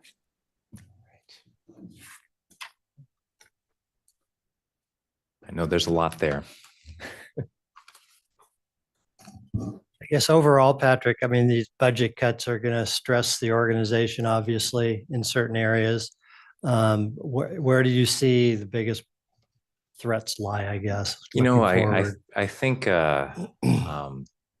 I think a lot of what's happened with the agency and the agency as a whole, we're still recovering. I'm strongly encouraging the State Water Board to essentially do a damage assessment. You know, to a certain extent, the cuts that were made to our agency were based off of we keep a relatively low vacancy rate, and essentially a lot of the vacancies were swept. For the past 5-6 months, knowing that this was coming, we tried to be strategic about positions that we filled. But nonetheless, you know, the cuts happened in a few areas that are going to be tough to absorb. I think the site cleanup program, losing 2 personnel, 1 in Fresno, 1 in Rancho Cordova, is a pretty big deal, especially considering that those are funded by polluters, as you well know. So I think I hope to have justification forward to reauthorize positions in that area. The planning program is another area that got hit particularly hard. We have a unit that did phenomenal work, got the peer review out for the Delta Methyl Mercury Control Plan. And I think there's a handful of staff within that program that were trying to finish that before they looked for other opportunities. They did that. And so and a lot of them got great promotional opportunities. That's fantastic. But it just so happened that, you know, in this game of musical chairs, when the music stopped, that program had 3 out of 5 positions vacant. We tried to fill 1 of them, but still it'll be 2 out of 5 positions vacant. And so those positions were permanently gone. And so we'll have to kind of adapt resources, kind of address them statewide, talk with the State Water Board. Again, I'm really encouraging the State Water Board to essentially do a gut check. It hit every organization in the water board system, but it hit it unevenly. You know, the resources that we lost aren't necessarily the same as the resources other regions lost. And overall, we are more under-resourced in virtually every program area, you know, in terms of permits per permit writer or inspection sites per inspector than any other region in the state. So the state hits us a little harder. And so we have to kind of go through one more round of prioritization and make sure that we're cutting in ways that, you know, still protect the most valuable resources within our region. Okay, thank you. It sounds like a pretty significant challenge moving forward. I think you used the term, we're going to have to do a little less with less this time around with I think that's the message that we have to give. You know, it's one of those things where as a manager, I'm often tempted to say we're going to do more with less. We're going to do more with less. But we run a very lean operation here at the Central Valley and have been prioritizing in extreme ways frankly, for about 20, 30 years. When we created, say, for example, when we created the Irrigated Lands Program, we took resources from one program and created that program, whole new regulatory program, and those resources never kind of were backfilled. That actually impacted the non-15 program quite a bit. And then we did that with a couple other projects that we were asked to take on over the years. We keep borrowing from Peter to pay Paul within this region. And, at the end of the day, we're kind of starved in a few areas. So that means we will do what we can to make sure that the highest priorities are addressed. But other projects may just take longer than we'd like them to. Staff have been doing an incredible job. And I think the message that, a twofold message, again, to staff that I've been saying is the budget letters that have been issued by the governor and Department of Finance in no way suggest that there will be layoffs, and they are very adamant that pay cuts are not on the horizon. So it could be worse. It could be much worse. We value the job stability here. I know just about everybody in this organization is being paid a little less than they would be if they're in the private sector, but we are not ushering people out the door, and we're trying to build what we have internally. The other component here is, frankly, every crisis serves as an opportunity to really do a gut check on our core values, make sure that we're really addressing the needs and the nice to haves maybe put on the wayside. Now, we've been doing that a lot. We've been doing that since the Great Recession. We've been doing that since the pandemic. So we're kind of used to the drill by now. But that said, there's always an opportunity to see where we have the ability to utilize tools that were not available to us before, to potentially streamline things, and to see what we can do. But at the end of the day, you're exactly right. We have to say we are probably going to do less with the less that we have available. Okay, well, thank you. Are there any other comments or questions, Sean? Yeah, good afternoon. Chair Bradford already touched upon the budget cut, and I like what I heard from you, Patrick. Very optimistic about that. Working with less, and seeing that we have a very talented staff behind you, so very positive about that. I love the presentation. There's a lot of green mark on achieve goals. Very happy, and according to our discussions a few days ago, the racial equity program is not going to be hit as well regarding the budget cut, from my understanding, and that due to working with less of what we have. And so I'm very thrilled. So I just want to thank you and the rest of the staff for a fabulous job, and let us know if you need anything. Oh, absolutely. Absolutely. And I think, just to emphasize the point that you just made, and it was a strategic decision within this organization to really make sure that we didn't have an equity program per se. There's not, 2 or 3 people that we set aside and said, these are the equity people within our region. Rather, the task is spread around each and every individual within this organization to, really look at what they're doing through an equity lens as they go about doing their work. And to be frank, a lot of it aligns with the work that they were doing beforehand. It's just kind of, as you've seen through this presentation, a lot of what we, after doing that gut check, after looking at what we do on a day-to-day basis, if we're doing our jobs right, we really are, kind of helping to balance the scales, clean up pollution in disadvantaged communities. The industrial stormwater program, most industrial sites are within disadvantaged communities. So when we try to make sure that that those sites are not causing localized impacts, we're protecting disadvantaged communities. What you did see, throughout this presentation was an effort to really make sure that the staff working on an individual project did that last check, looked at CalEnviroScreen, understand the languages, the demographics of the communities that they're, reviewing a report for, and then, go the extra mile to outreach within those communities and to hear what folks have to say.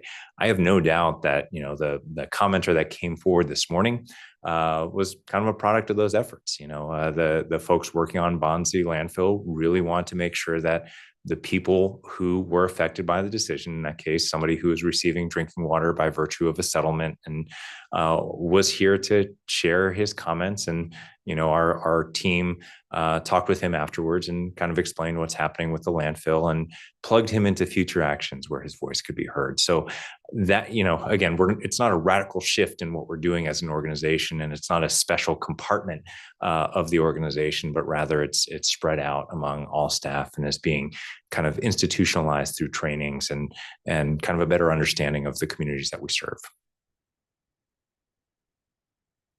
And again, my thanks go out to everybody online who helped out with this presentation, and really applaud your efforts.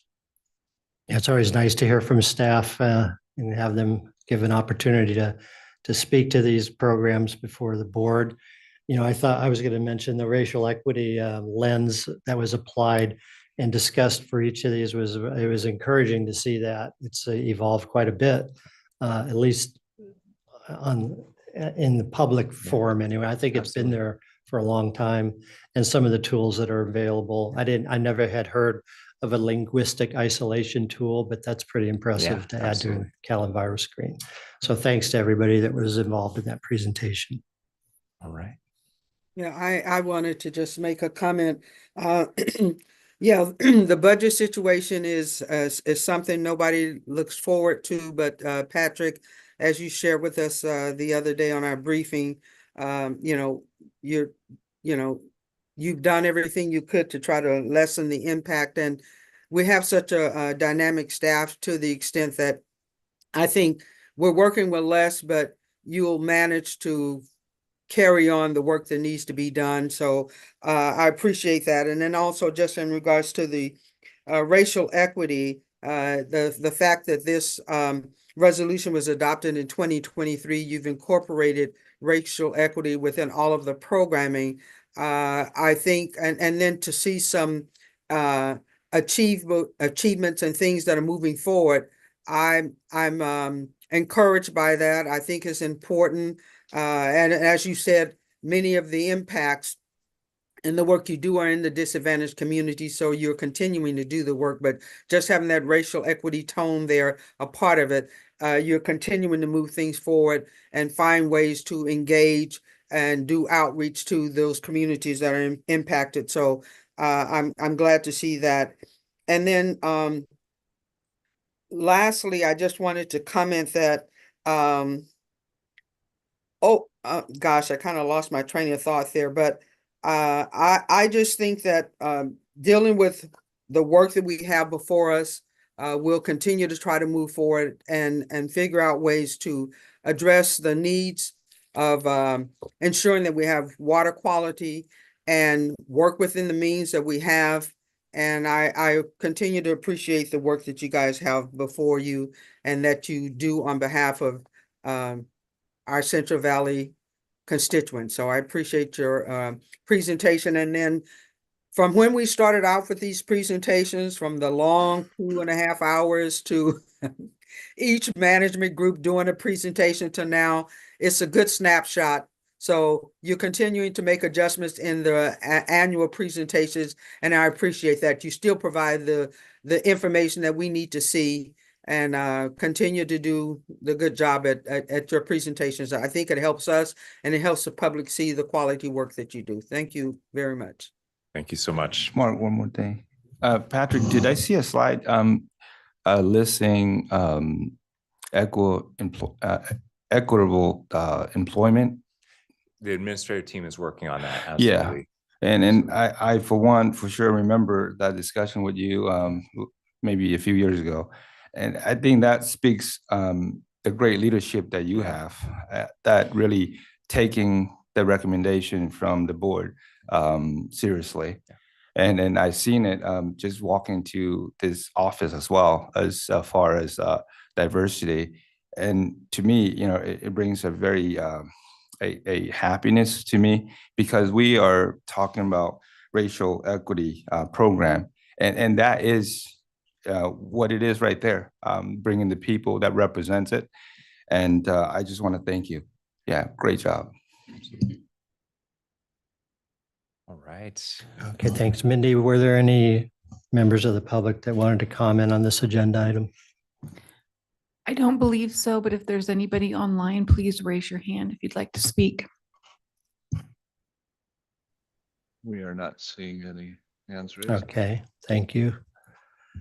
Then I think we're down to our last agenda item. Summary of wastewater needs assessment. It's an informational item only. And we'll hear a summary from Dania Jimerson, Senior Water Resource Control Engineer from the DWQ at the State Water Board. This is an information item only and no action will be taken, and although the board may ask questions and provide direction to staff. So I don't know if I pronounced your name correctly, but please go ahead with your presentation. Thank you.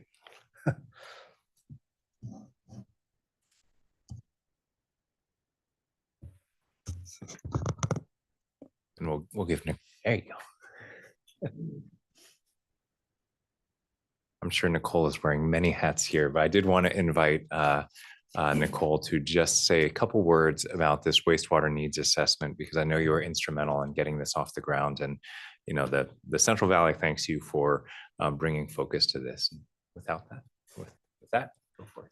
And thank you. Apologies. I will be in the Central Valley next week and am lining up a few stops to make sure that I am touring and keeping up to date on all that is happening in the southern part of the valley. So just making sure that I have that all scheduled and aligned. So I'll be out there, I believe, Tuesday evening through Thursday or Friday. So a lot happening in the state and within the Central Valley. So, you know, thank you, Patrick, and thank you, Danya. If you know me, this is like such an exciting effort that is happening here, this wastewater needs assessment. I just, you'll hear it in my voice. I am like the wastewater geek, and I get really excited about when we start talking about wastewater, and I could talk forever, and I apologize that I will not do that. So, you know, having worked in the wastewater field for over 25 years, this just really makes me really excited. And it's not often that, you know, we have an item where we can come together and we start talking about wastewater and there's actually excitement about it. And there's this big effort that's happening. So, you know, if we look back in 2012, California became the first state to recognize the human right to water, declaring every human being has the right to safe, clean, affordable, and accessible water, adequate for human consumption, cooking, and sanitary purposes. In 2016, the state board identified the human right to water as a top priority and core value of the water boards. 3 years later, the state board began conducting annual drinking water needs assessment, advancing the human right to water. In 2022, we then adopted a resolution authorizing a multiple-year contract to conduct a wastewater needs assessment. So I just want to provide a few facts. There are estimated 3,000 domestic municipal wastewater collection and treatment systems permitted by the water boards through individual or general waste discharge requirements or NPDES permits. So just think about that, 3,000. And a lot of those are in the Central Valley. There's many.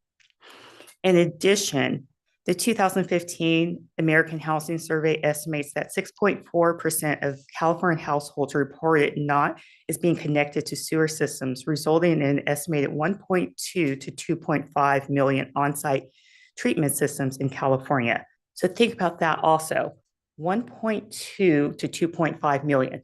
I mean, that's an estimate, and that's like double. There's a lot of uncertainty there. I know the Central Valley's been doing great work of implementing the program to really understand what is out there, what's being managed by the counties, and getting an understanding of how many systems are, you know, we say on site, we're talking about septic systems, on-site wastewater systems, individual households, and sometimes there could be a community system that are out there that are not connected. How many households are not connected to a sanitary sewer system?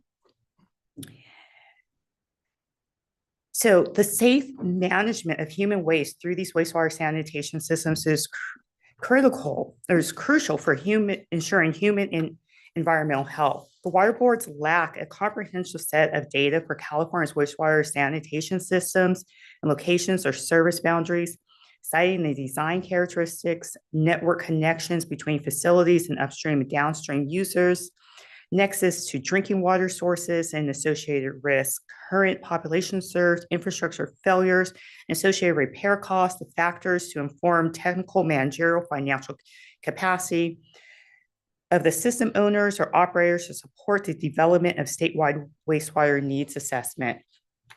So, that's a lot. The State Board recognizes that without collecting a comprehensive set of data of California's wastewater systems, determining comprehensive solutions, and identifying costs associated with addressing systems at risk and of threatening public health goals will remain unsolved. It's really important that we understand what is happening with our wastewater systems. They're underground. They're not seen every day. I remember being trained back when I was a consultant on the other side of how to do closed caption TV inspections, of putting a camera into a system and where you go and you look just to see the condition of the pipes, to see what is happening, so that you get that better understanding of, is the wastewater fully contained? Because these systems, they're underground. We don't see every day what is happening. And we have to get a better understanding of that. That's one of the things that with the State Board's programs and the programs that you all are helping us to implement, we're going to be able to do is have that better understanding so we can see when a wastewater system is impacting groundwater. We can understand where these small on-site systems are that are not being properly maintained when they are impacting our groundwater, our environment, and also our drinking water supply, and where there may be a well that is too close to an on-site system where we are perhaps going out, we're replacing that well. We know that we have a water quality problem where it comes to the drinking water. Well, we're not just replacing that drinking water system, that drinking water well, but we're also cleaning up and replacing that on-site system and getting the problem fixed so that we can continue to have safe drinking water, good ground, cleaning up the groundwater and protecting our environment. Wastewater sanitation systems, they're aging, and an assessment is needed to determine which systems have the potential to release harmful pollutants such as bacteria, nitrate to surface water and groundwater that may also serve as drinking water sources. Collecting information, developing criteria to create a statewide risk framework, prioritize funding for California's wastewater systems is essential to effectively utilize infrastructure investments. This is particularly important to California's most vulnerable populations, including disadvantaged or severely disadvantaged communities with inadequate or failing sanitation systems and threatened access to healthy drinking water supplies. And so it's with great enthusiasm that I welcome Danya to come up and talk about this great program, another former Region 5 employee. So it's great to see just the great work that Region 5 does and really supporting these statewide efforts. You guys have been a real partner within this program and with others. So Danya, please. Thank you. Thank you so much, State Board Member Morgan. And just for the record, she used to be my supervisor in MPDS, so we come a long ways back. So, better put my glasses. Oops, sorry.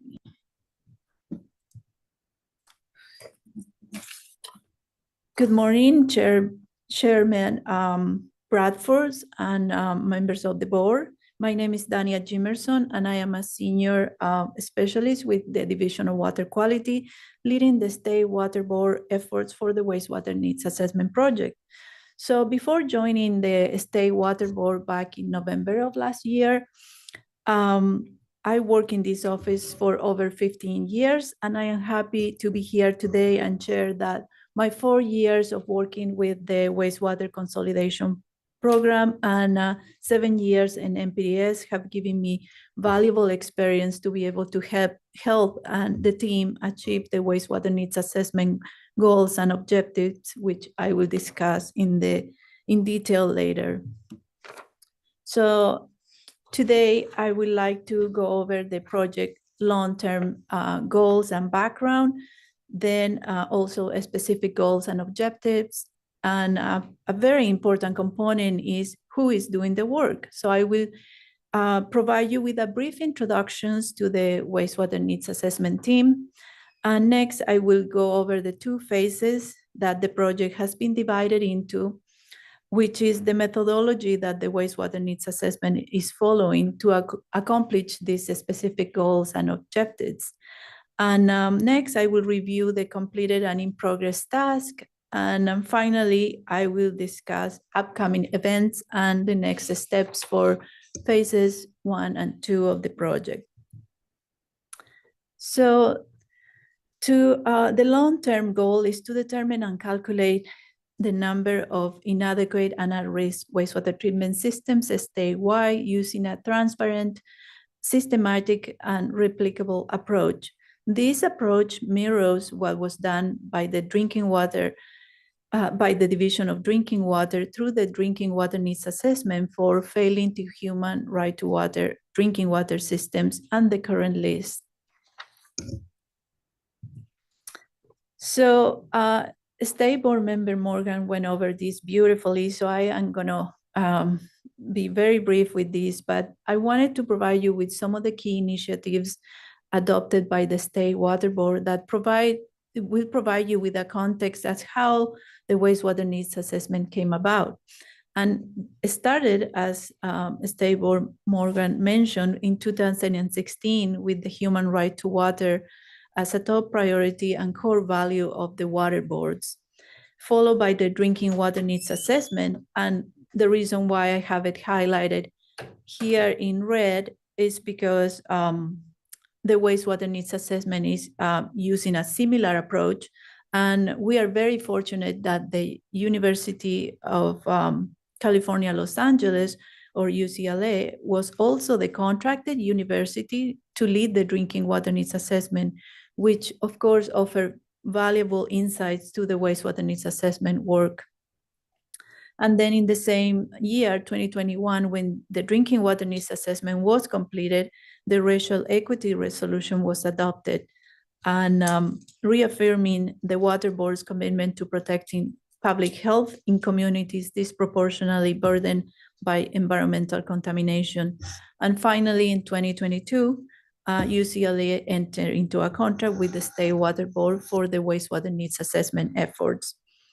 So, and I have another box here, which is outside of the State Water Board initiatives or resolutions, but very much related to the wastewater needs assessment specific goals and objectives, and which I will cover in the next slide. So in 2018, the state legislature passed a Senate bill 1215 to protect drinking and groundwater from inadequate on-site sewage treatment systems. This bill gave the regional water boards a statewide authority to help provide sewer services to disadvantaged communities with inadequate systems. So the Central Valley and other regional boards refers to this process as wastewater consolidation. And here today is Scott Armstrong right next to my left, who oversees the implementation of Senate Bill 1215 within the umbrella of the Waste Discharge Requirement Program. So the overarching goal of the project is to support the water board's vision of clean, safe, and affordable water uses for all the uses in California by identifying sanitation and wastewater compliance problems, proposing potential solutions to improve these problems, and finally, by identifying further actions to ensure that ongoing improvements go beyond the contract of 2027 for this study. A key task in identifying sanitation and wastewater compliance problems is gathering data on at-risk wastewater sanitation systems impacting water quality and or drinking water supplies. And this data gathering is only possible with coordination and collaboration with various divisions and the regional boards. In January and February, we met with each of the 9 regional boards, and we discussed the program goals, the specifics of the data requests, and particularly for permitting and compliance and enforcement aspects of various types of permit and septic to sewer projects. So we work and coordinate with many programs at the regional board and water board state levels, such as NPDES, WDRs, wastewater consolidation, CV salts, nitrate control, and compliance and enforcement. So I would like to take this opportunity to thank all my colleagues, particularly the regional boards, for their collaboration and help during this initial gathering phase. So who is part of the wastewater needs assessment team? So we have the analytical team, which is the contractors, the water board teams, and the recently formed advisory group members. As I mentioned in the previous slide, UCLA is the lead investigator and entered into a contract with the State Water Board in 2022. They subcontracted 4 other universities to do some of the more specific tasks. So one of them is Sacramento State University, specifically the Office of Water Programs. And they are mostly engineers analyzing all the wastewater treatment facility data gathered so far. Another important aspects of the Office of Water Programs is that they serve as a technical assistance providers for drinking water consolidation and wastewater consolidation projects, which is a tremendous valuable experience to have within the wastewater needs assessment efforts and goals.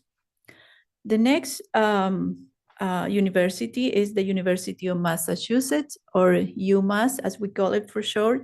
So the information that is being collected and developed by the Office of Water Programs, including all the ArcGIS maps with the wastewater treatment facilities and sewer communities, will be used by UMass in the phase 2 of the project. So they will employ computer modeling simulations and new machine learning techniques to build a model identifying likely locations of OATs, and these results will categorize sanitation infrastructure needs in California as either requiring or not require sanitation infrastructure. And finally, the last 2 universities are UC Davis, specifically the Water Management Lab, and the University of California Agricultural and Natural Resources.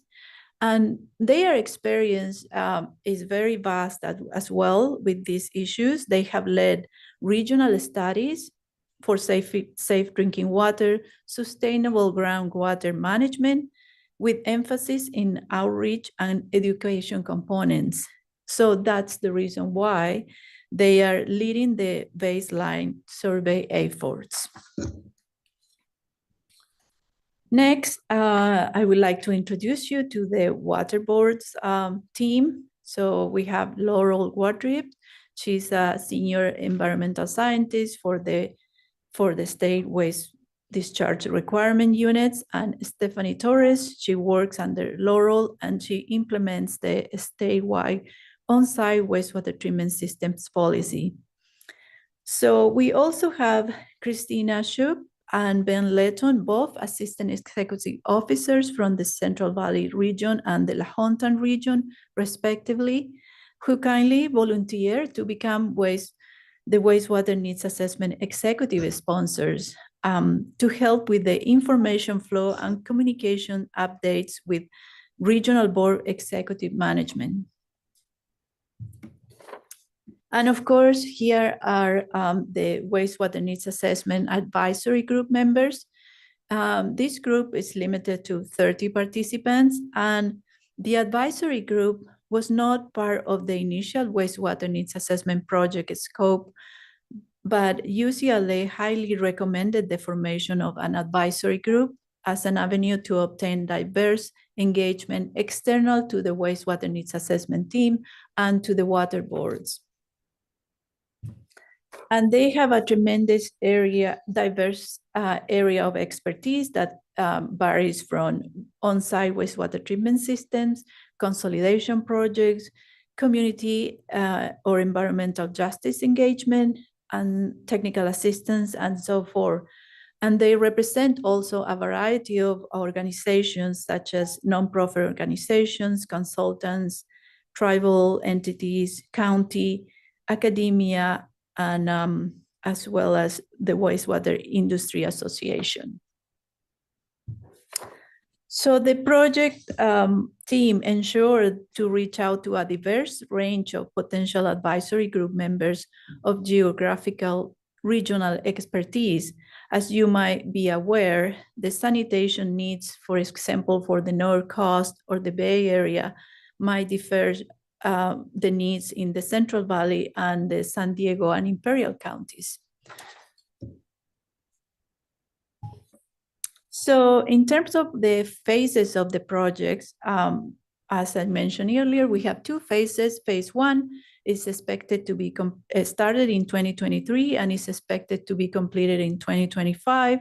And the main goal is to understand the baseline conditions of California wastewater infrastructure. Phase 2, it's expected to be initiated in 2025 and completed in 2027. And the main goal is identifying wastewater systems of concerns and potential solutions. And the team intends to publish a list of wastewater systems by the end of 2025 or at the latest early 2026. So in terms of some of the completed phase 1 tasks, we have phase 1 work plan has been completed, and that's phase 1A in the flow diagram, identification of data gaps, and that's one portion of phase 1C.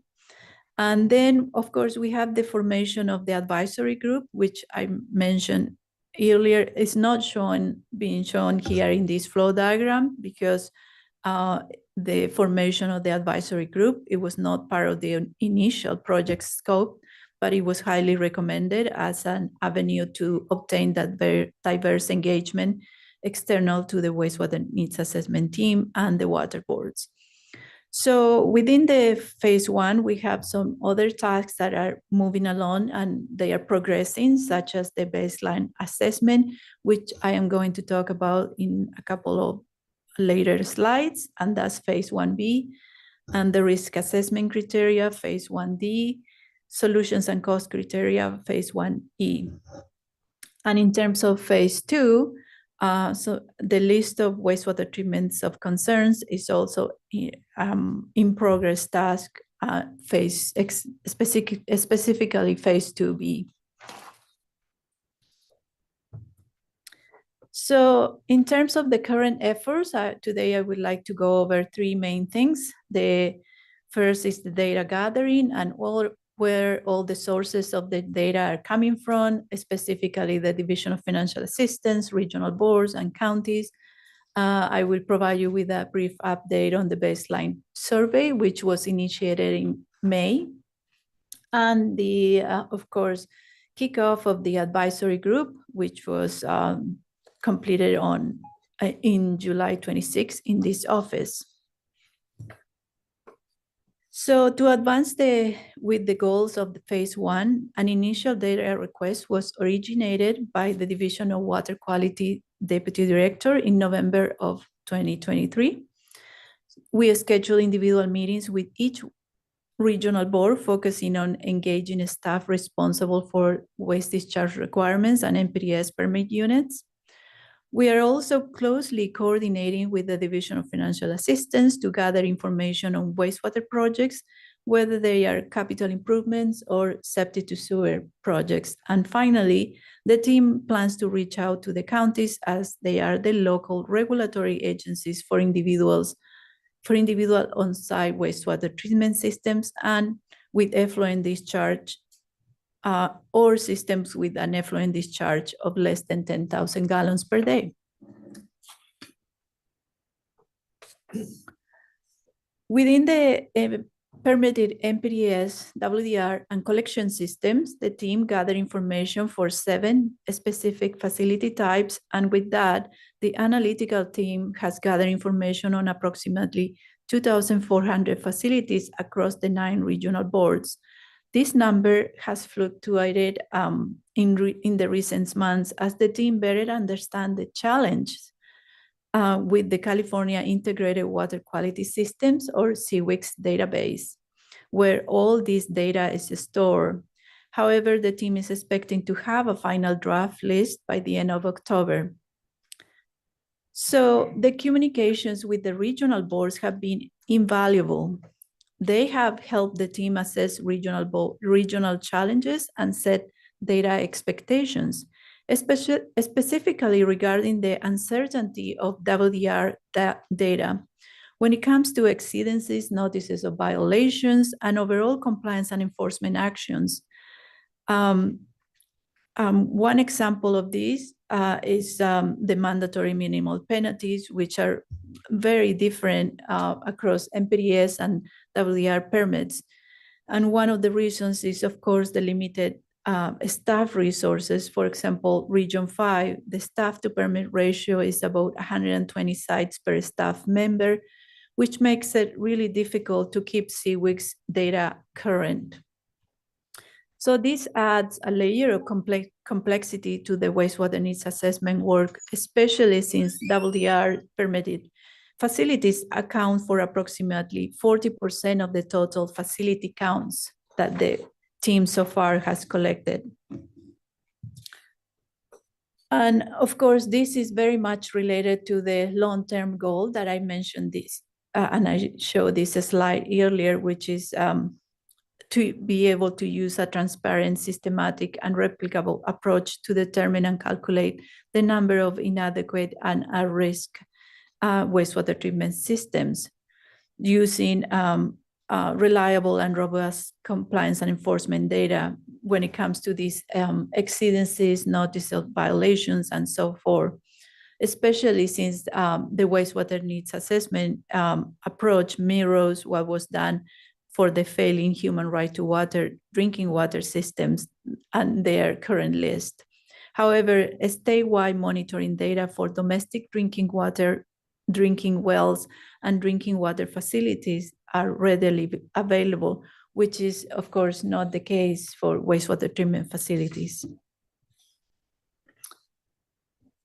Another current effort that is the baseline assessment survey. And the main purpose of this survey was to gather information on a range of water-related sanitation issues in communities to understand the baseline needs and conditions outside of the conventional sources of information from the regional boards and the state boards. And this survey was initiated in May, and it was sent out to about 100 participants throughout the state. So the structure, the assessment survey was divided in 6 main components. It had an introduction. It had conceptual definitions in terms of water-related sanitation issues and equity, general community characterizations, and some of the questions that they were included in the survey included problems with access to sanitation, non-functioning sanitary plumbing, sewage systems, access to running water. And the respondents, they were asked to assess the magnitude, persistence, impacts, effects, and exposure of those problems. And number 5 was they were also asked to be able to identify community or government actions to address those problems. And finally, where those problems met closure and what were the references to it. So the respondents to that survey included a very diverse population representing technical assistance providers, government, nonprofit organizations, private consultants, academia, journalists. So as I mentioned earlier, the initial survey was sent to 100 participants, but and those participants forward the survey to another set of participants. So the final population responding to the survey was 166. And this is a map showing the distribution of the participants in terms of statewide areas. So the initial takeaway messages from that survey that the team gathered is a lot of these, the responses agree that there is a great reliance on on-site and sewer systems. A lot of the communities have intermittent or no water supply. And one very sad discovery is a lot of the communities that have been depending on age on-site wastewater treatment systems. Now they are relying more and more in mobile toilets or porta potties.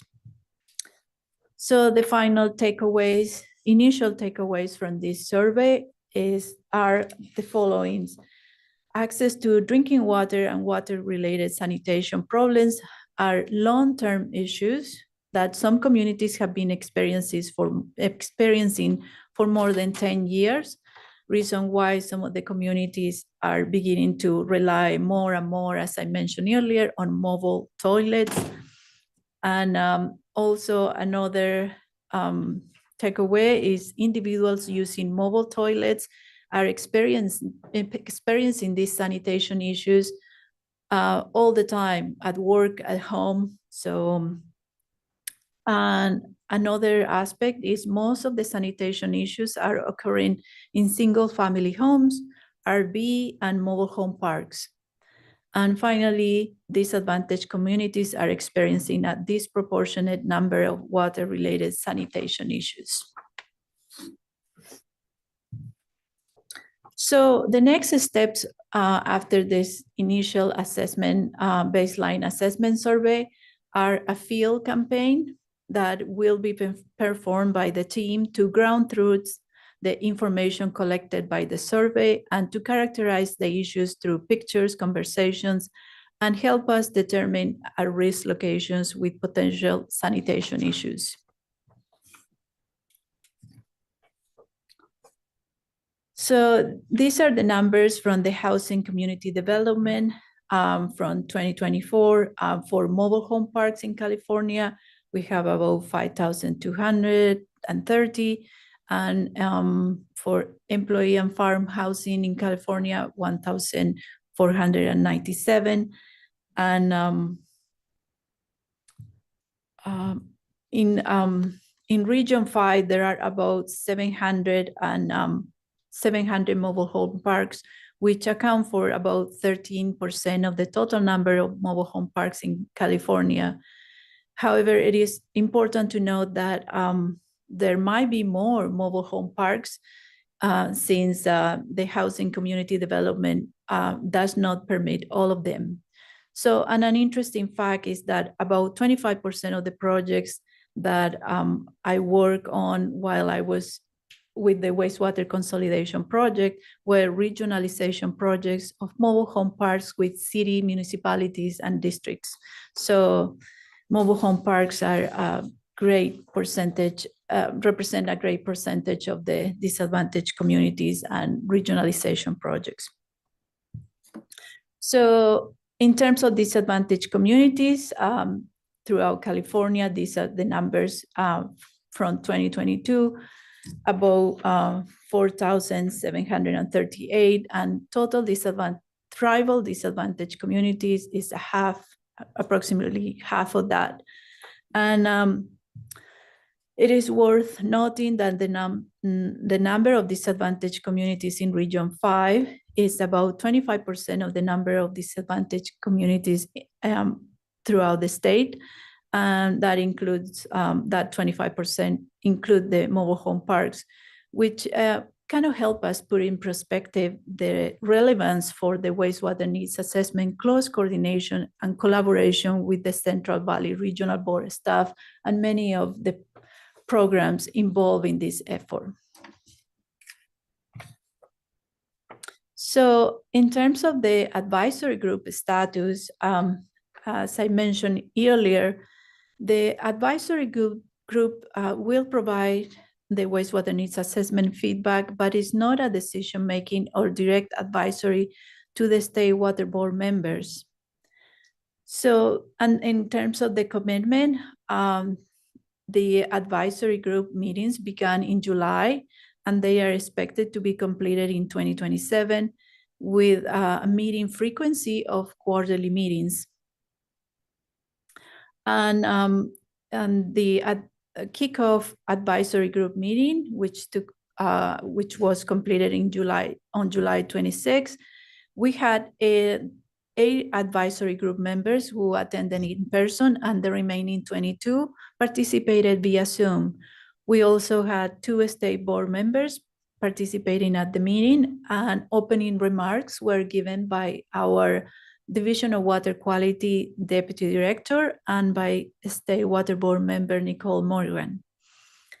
Region 5 Executive Officer Patrick Palupa and Assistant Executive Officer Christina Shuk, who, by the way, as I mentioned earlier, is our Wastewater Needs Assessment Executive Sponsor, also were at the meeting. And we received very good feedback from the advisory group members on this first advisory group meeting, and we are currently addressing some of those suggestions for the next meeting. In terms of the upcoming events, we have, as I mentioned earlier, the next advisory group meeting is Friday, October 25th, and it's going to be 100% virtual participation. We also have a phase 1 public report coming up in October. And in terms of the next steps for the overall project, I know this is a busy flow diagram, but I really simplified it, Patrick. And so, but I wanted to emphasize 2 main tasks within this flow diagram. And as part of task 1C, the wastewater needs assessment will start to reach out to the counties, but before that, we will be introducing the wastewater needs assessment goals and objectives, as well as the team, to the California Directors of Environmental Health to create a foundation for the wastewater needs assessment engagement with the counties.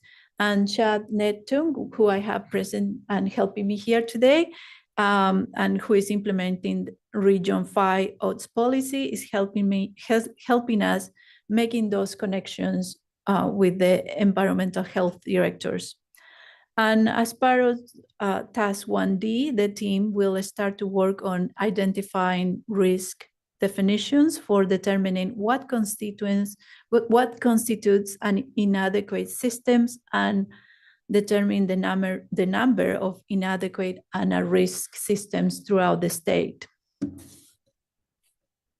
And with that, I thank you so very much for your attention, and I welcome any questions. Thanks.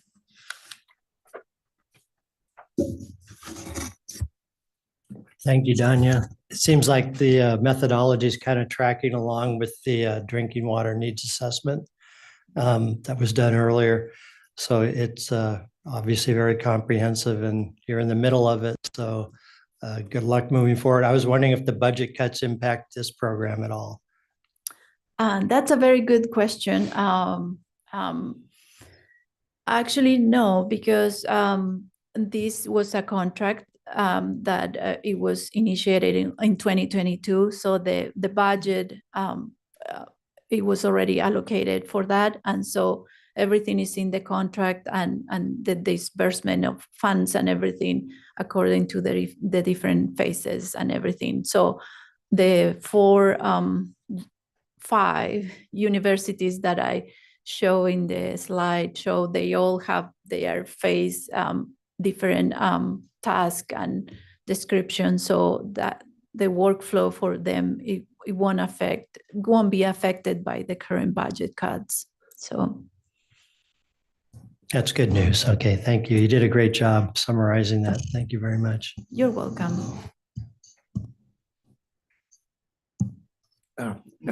Am I correct to assume most of this work is in the valley floor, in the Central Valley, Sacramento, San Joaquin Valley floor, as opposed to the foothills and up where I'm at? That's a very good question. I know the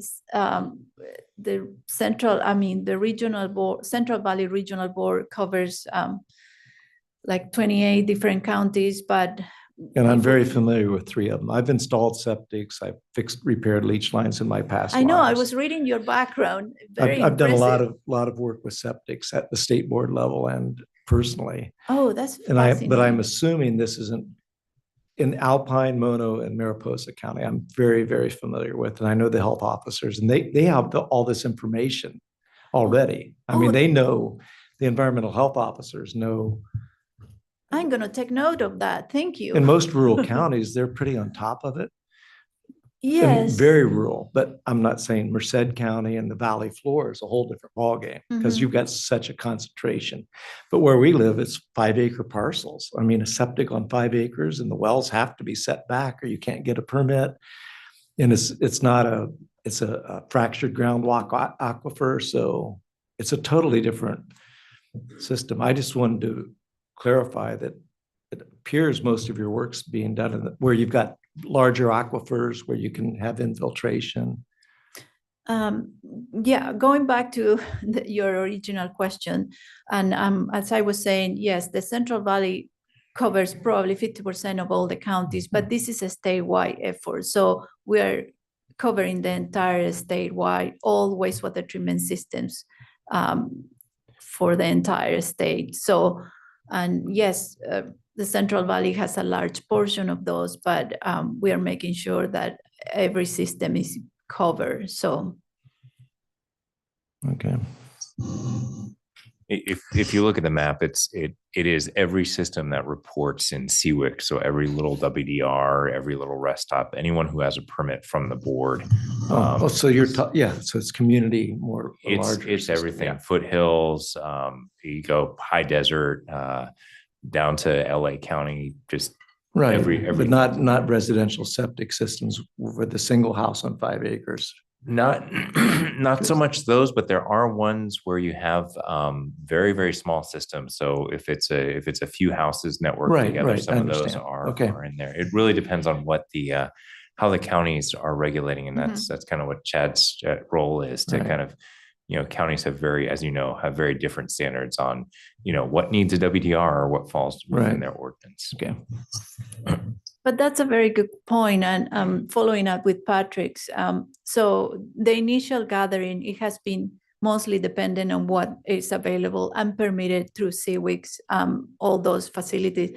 But that's the point of the baseline survey, that they are trying to account for all other systems that are outside of the regulatory arena of whether it's the regional boards or the counties. So that's their job to kind of, with the second phase of the baseline survey, to go in the field and talk to communities and discover those systems that might have a smaller group of houses attached to it. So, if I can chime in really quick too, the OUTS policy implementation program The way that we're engaging with the counties is focused on them identifying areas of high density outs development and evaluating water quality impact from those density developments. So we will be included, at least So for the you're gonna Central work, Valley, yeah. in our focus. Yeah, that's what's important. You showed 3 mobile home parks in all of Mariposa County on your dots.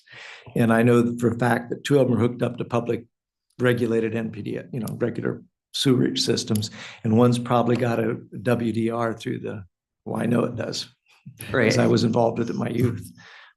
Sure, and that engagement doesn't just include the Valley floor counties, it includes communities and the counties that are predominantly up in the hills as well. Yeah, I'd like to say thank you for the presentation, a lot of information there, a lot of survey, so a lot of effort going into it. So thank you for those efforts. As we all know, California become more and more expensive to live here, and affordable housing is less and less. And and I see that survey, the mobile home parks are a lot of them, and which is in a way is great, right? So I'm just curious, is there any predictions of forecasting more to come in the future in California? In terms of what? In terms of just mobile park, are we going to have more of it?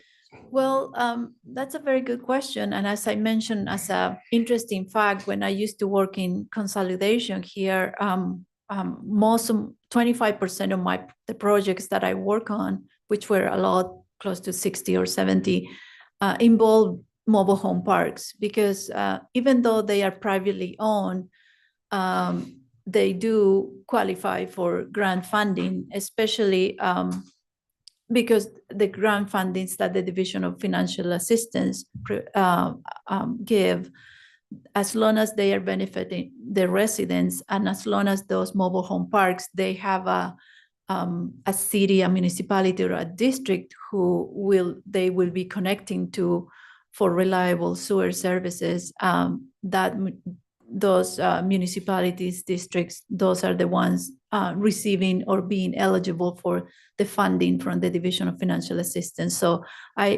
that's a long answer, I know, to your question. So yes, I anticipated that mobile home parks will be more and more coming in future projects. As a matter of fact, Region 5 is right now working in a tremendous regionalization project for the city of Chico, and with the Rural Conservation Community RCSC nonprofit organization, with actually 6 mobile home parks connecting into the city of Chico. And as you know, there is a prohibition of discharge for nitrate discharge that was issued by this regional board in the 1990s.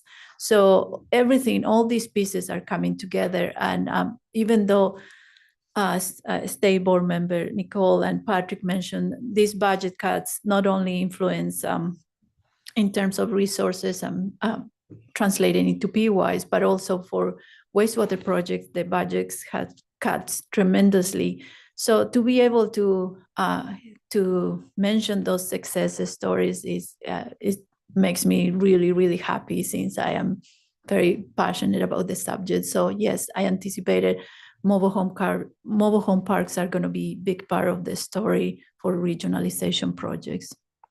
Yeah, that's good to hear. So thank you. Appreciate it. You're welcome.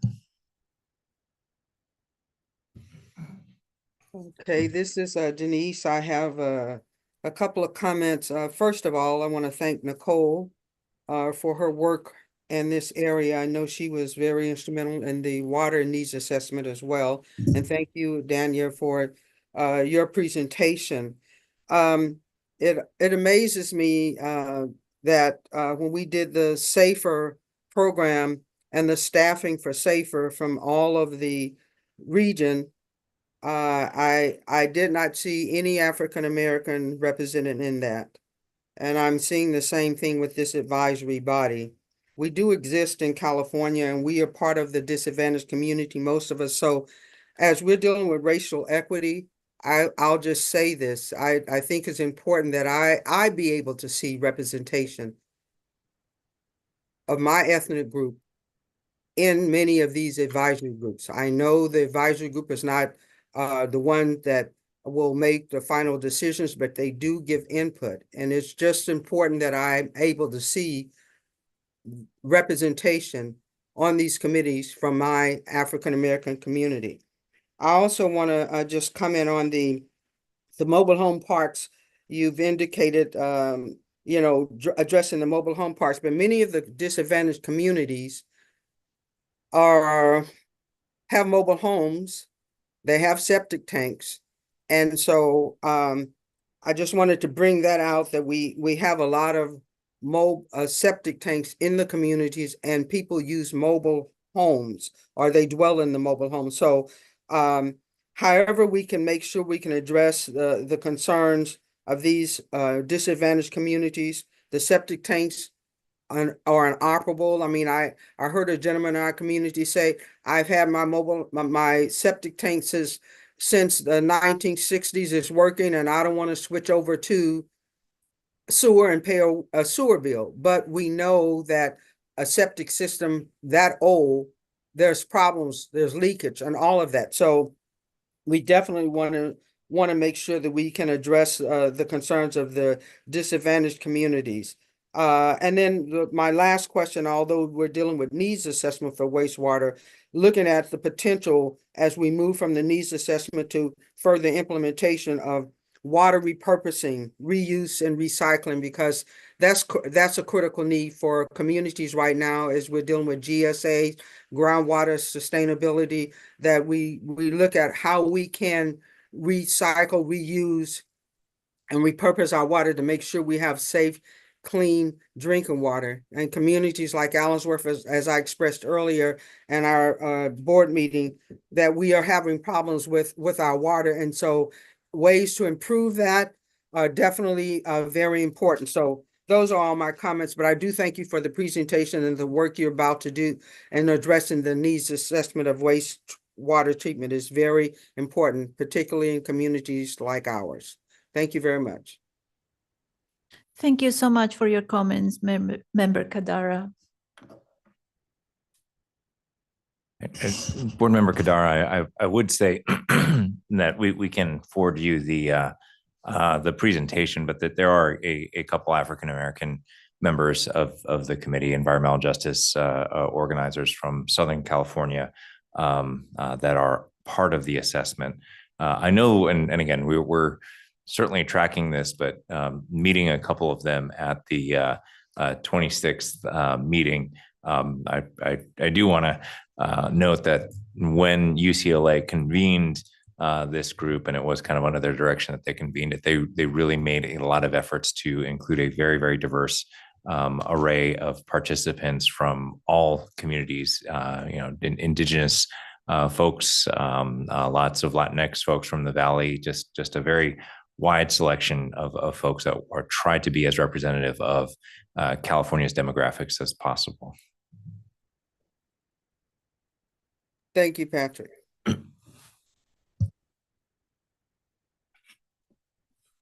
Thanks again, Danya. I really appreciate your time, and again, a great presentation. Thank you. Excuse me, we have one commenter here, Okay. Debbie Mackey from the Central Valley Clean Water Association. Okay.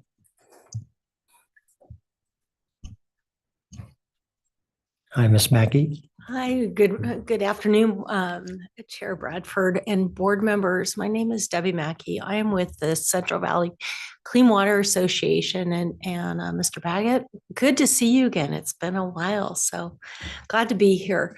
The Central Valley Clean Water Association, or CVCWA, represents wastewater treatment plants that provide wastewater collection, treatment, recycling service, disposal service, and other environmental services to our Central Valley residents is out here. And I am actually very honored also to be on this Wastewater Needs Advisory Committee. It is a very important effort. We're excited about that because the needs are great. And whether it is, we're trying to do big things, big important things with big systems, or we're trying to just take care of the small systems.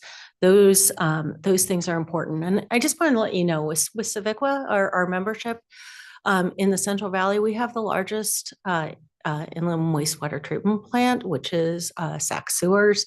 They're 181 million gallons per day. One of our members, their smallest wastewater treatment plant is a community septic. It is 6,000 gallons per day. So you can see the diversity. And if you look at the diversity of treatment plants, we go from some of the most high-tech treatment plants in California. We have a lot of our surface water treatment plants that not only do secondary, which is required by the Clean Water Act, but they go to tertiary. They're doing filtration. They're doing nitrification, denitrification, so nitrogen removal.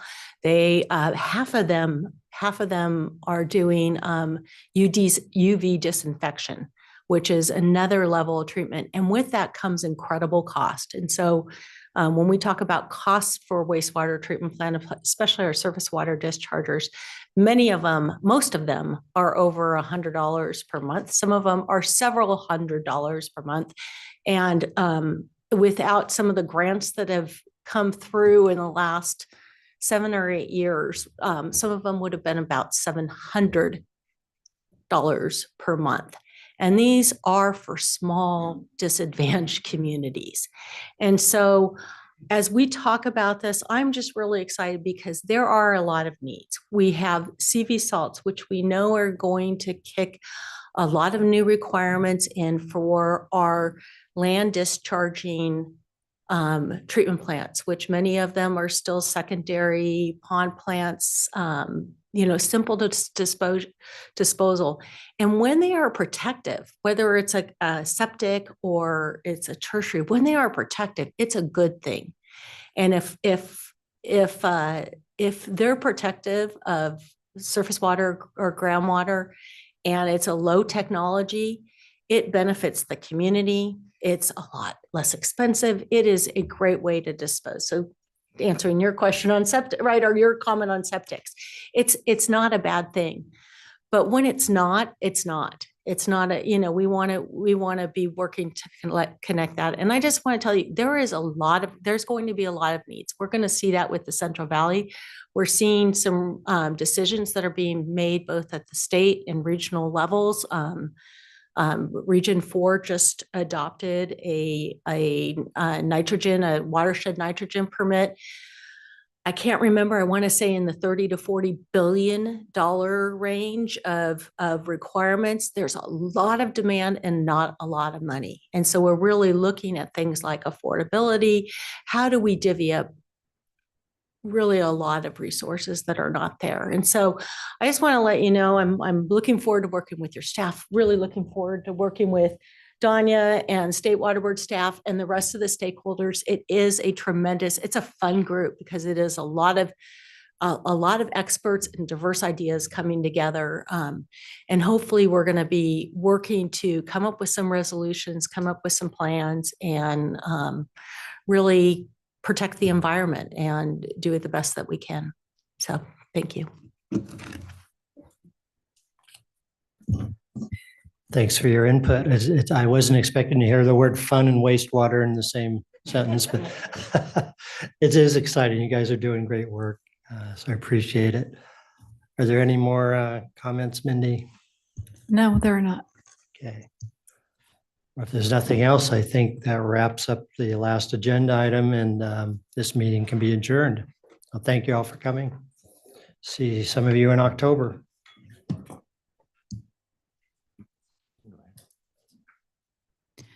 Board members, just a quick note, if you could go to the San Joaquin room, and everybody here, actually, we have some cake for Dale and Sue. Do we have a closed session? No?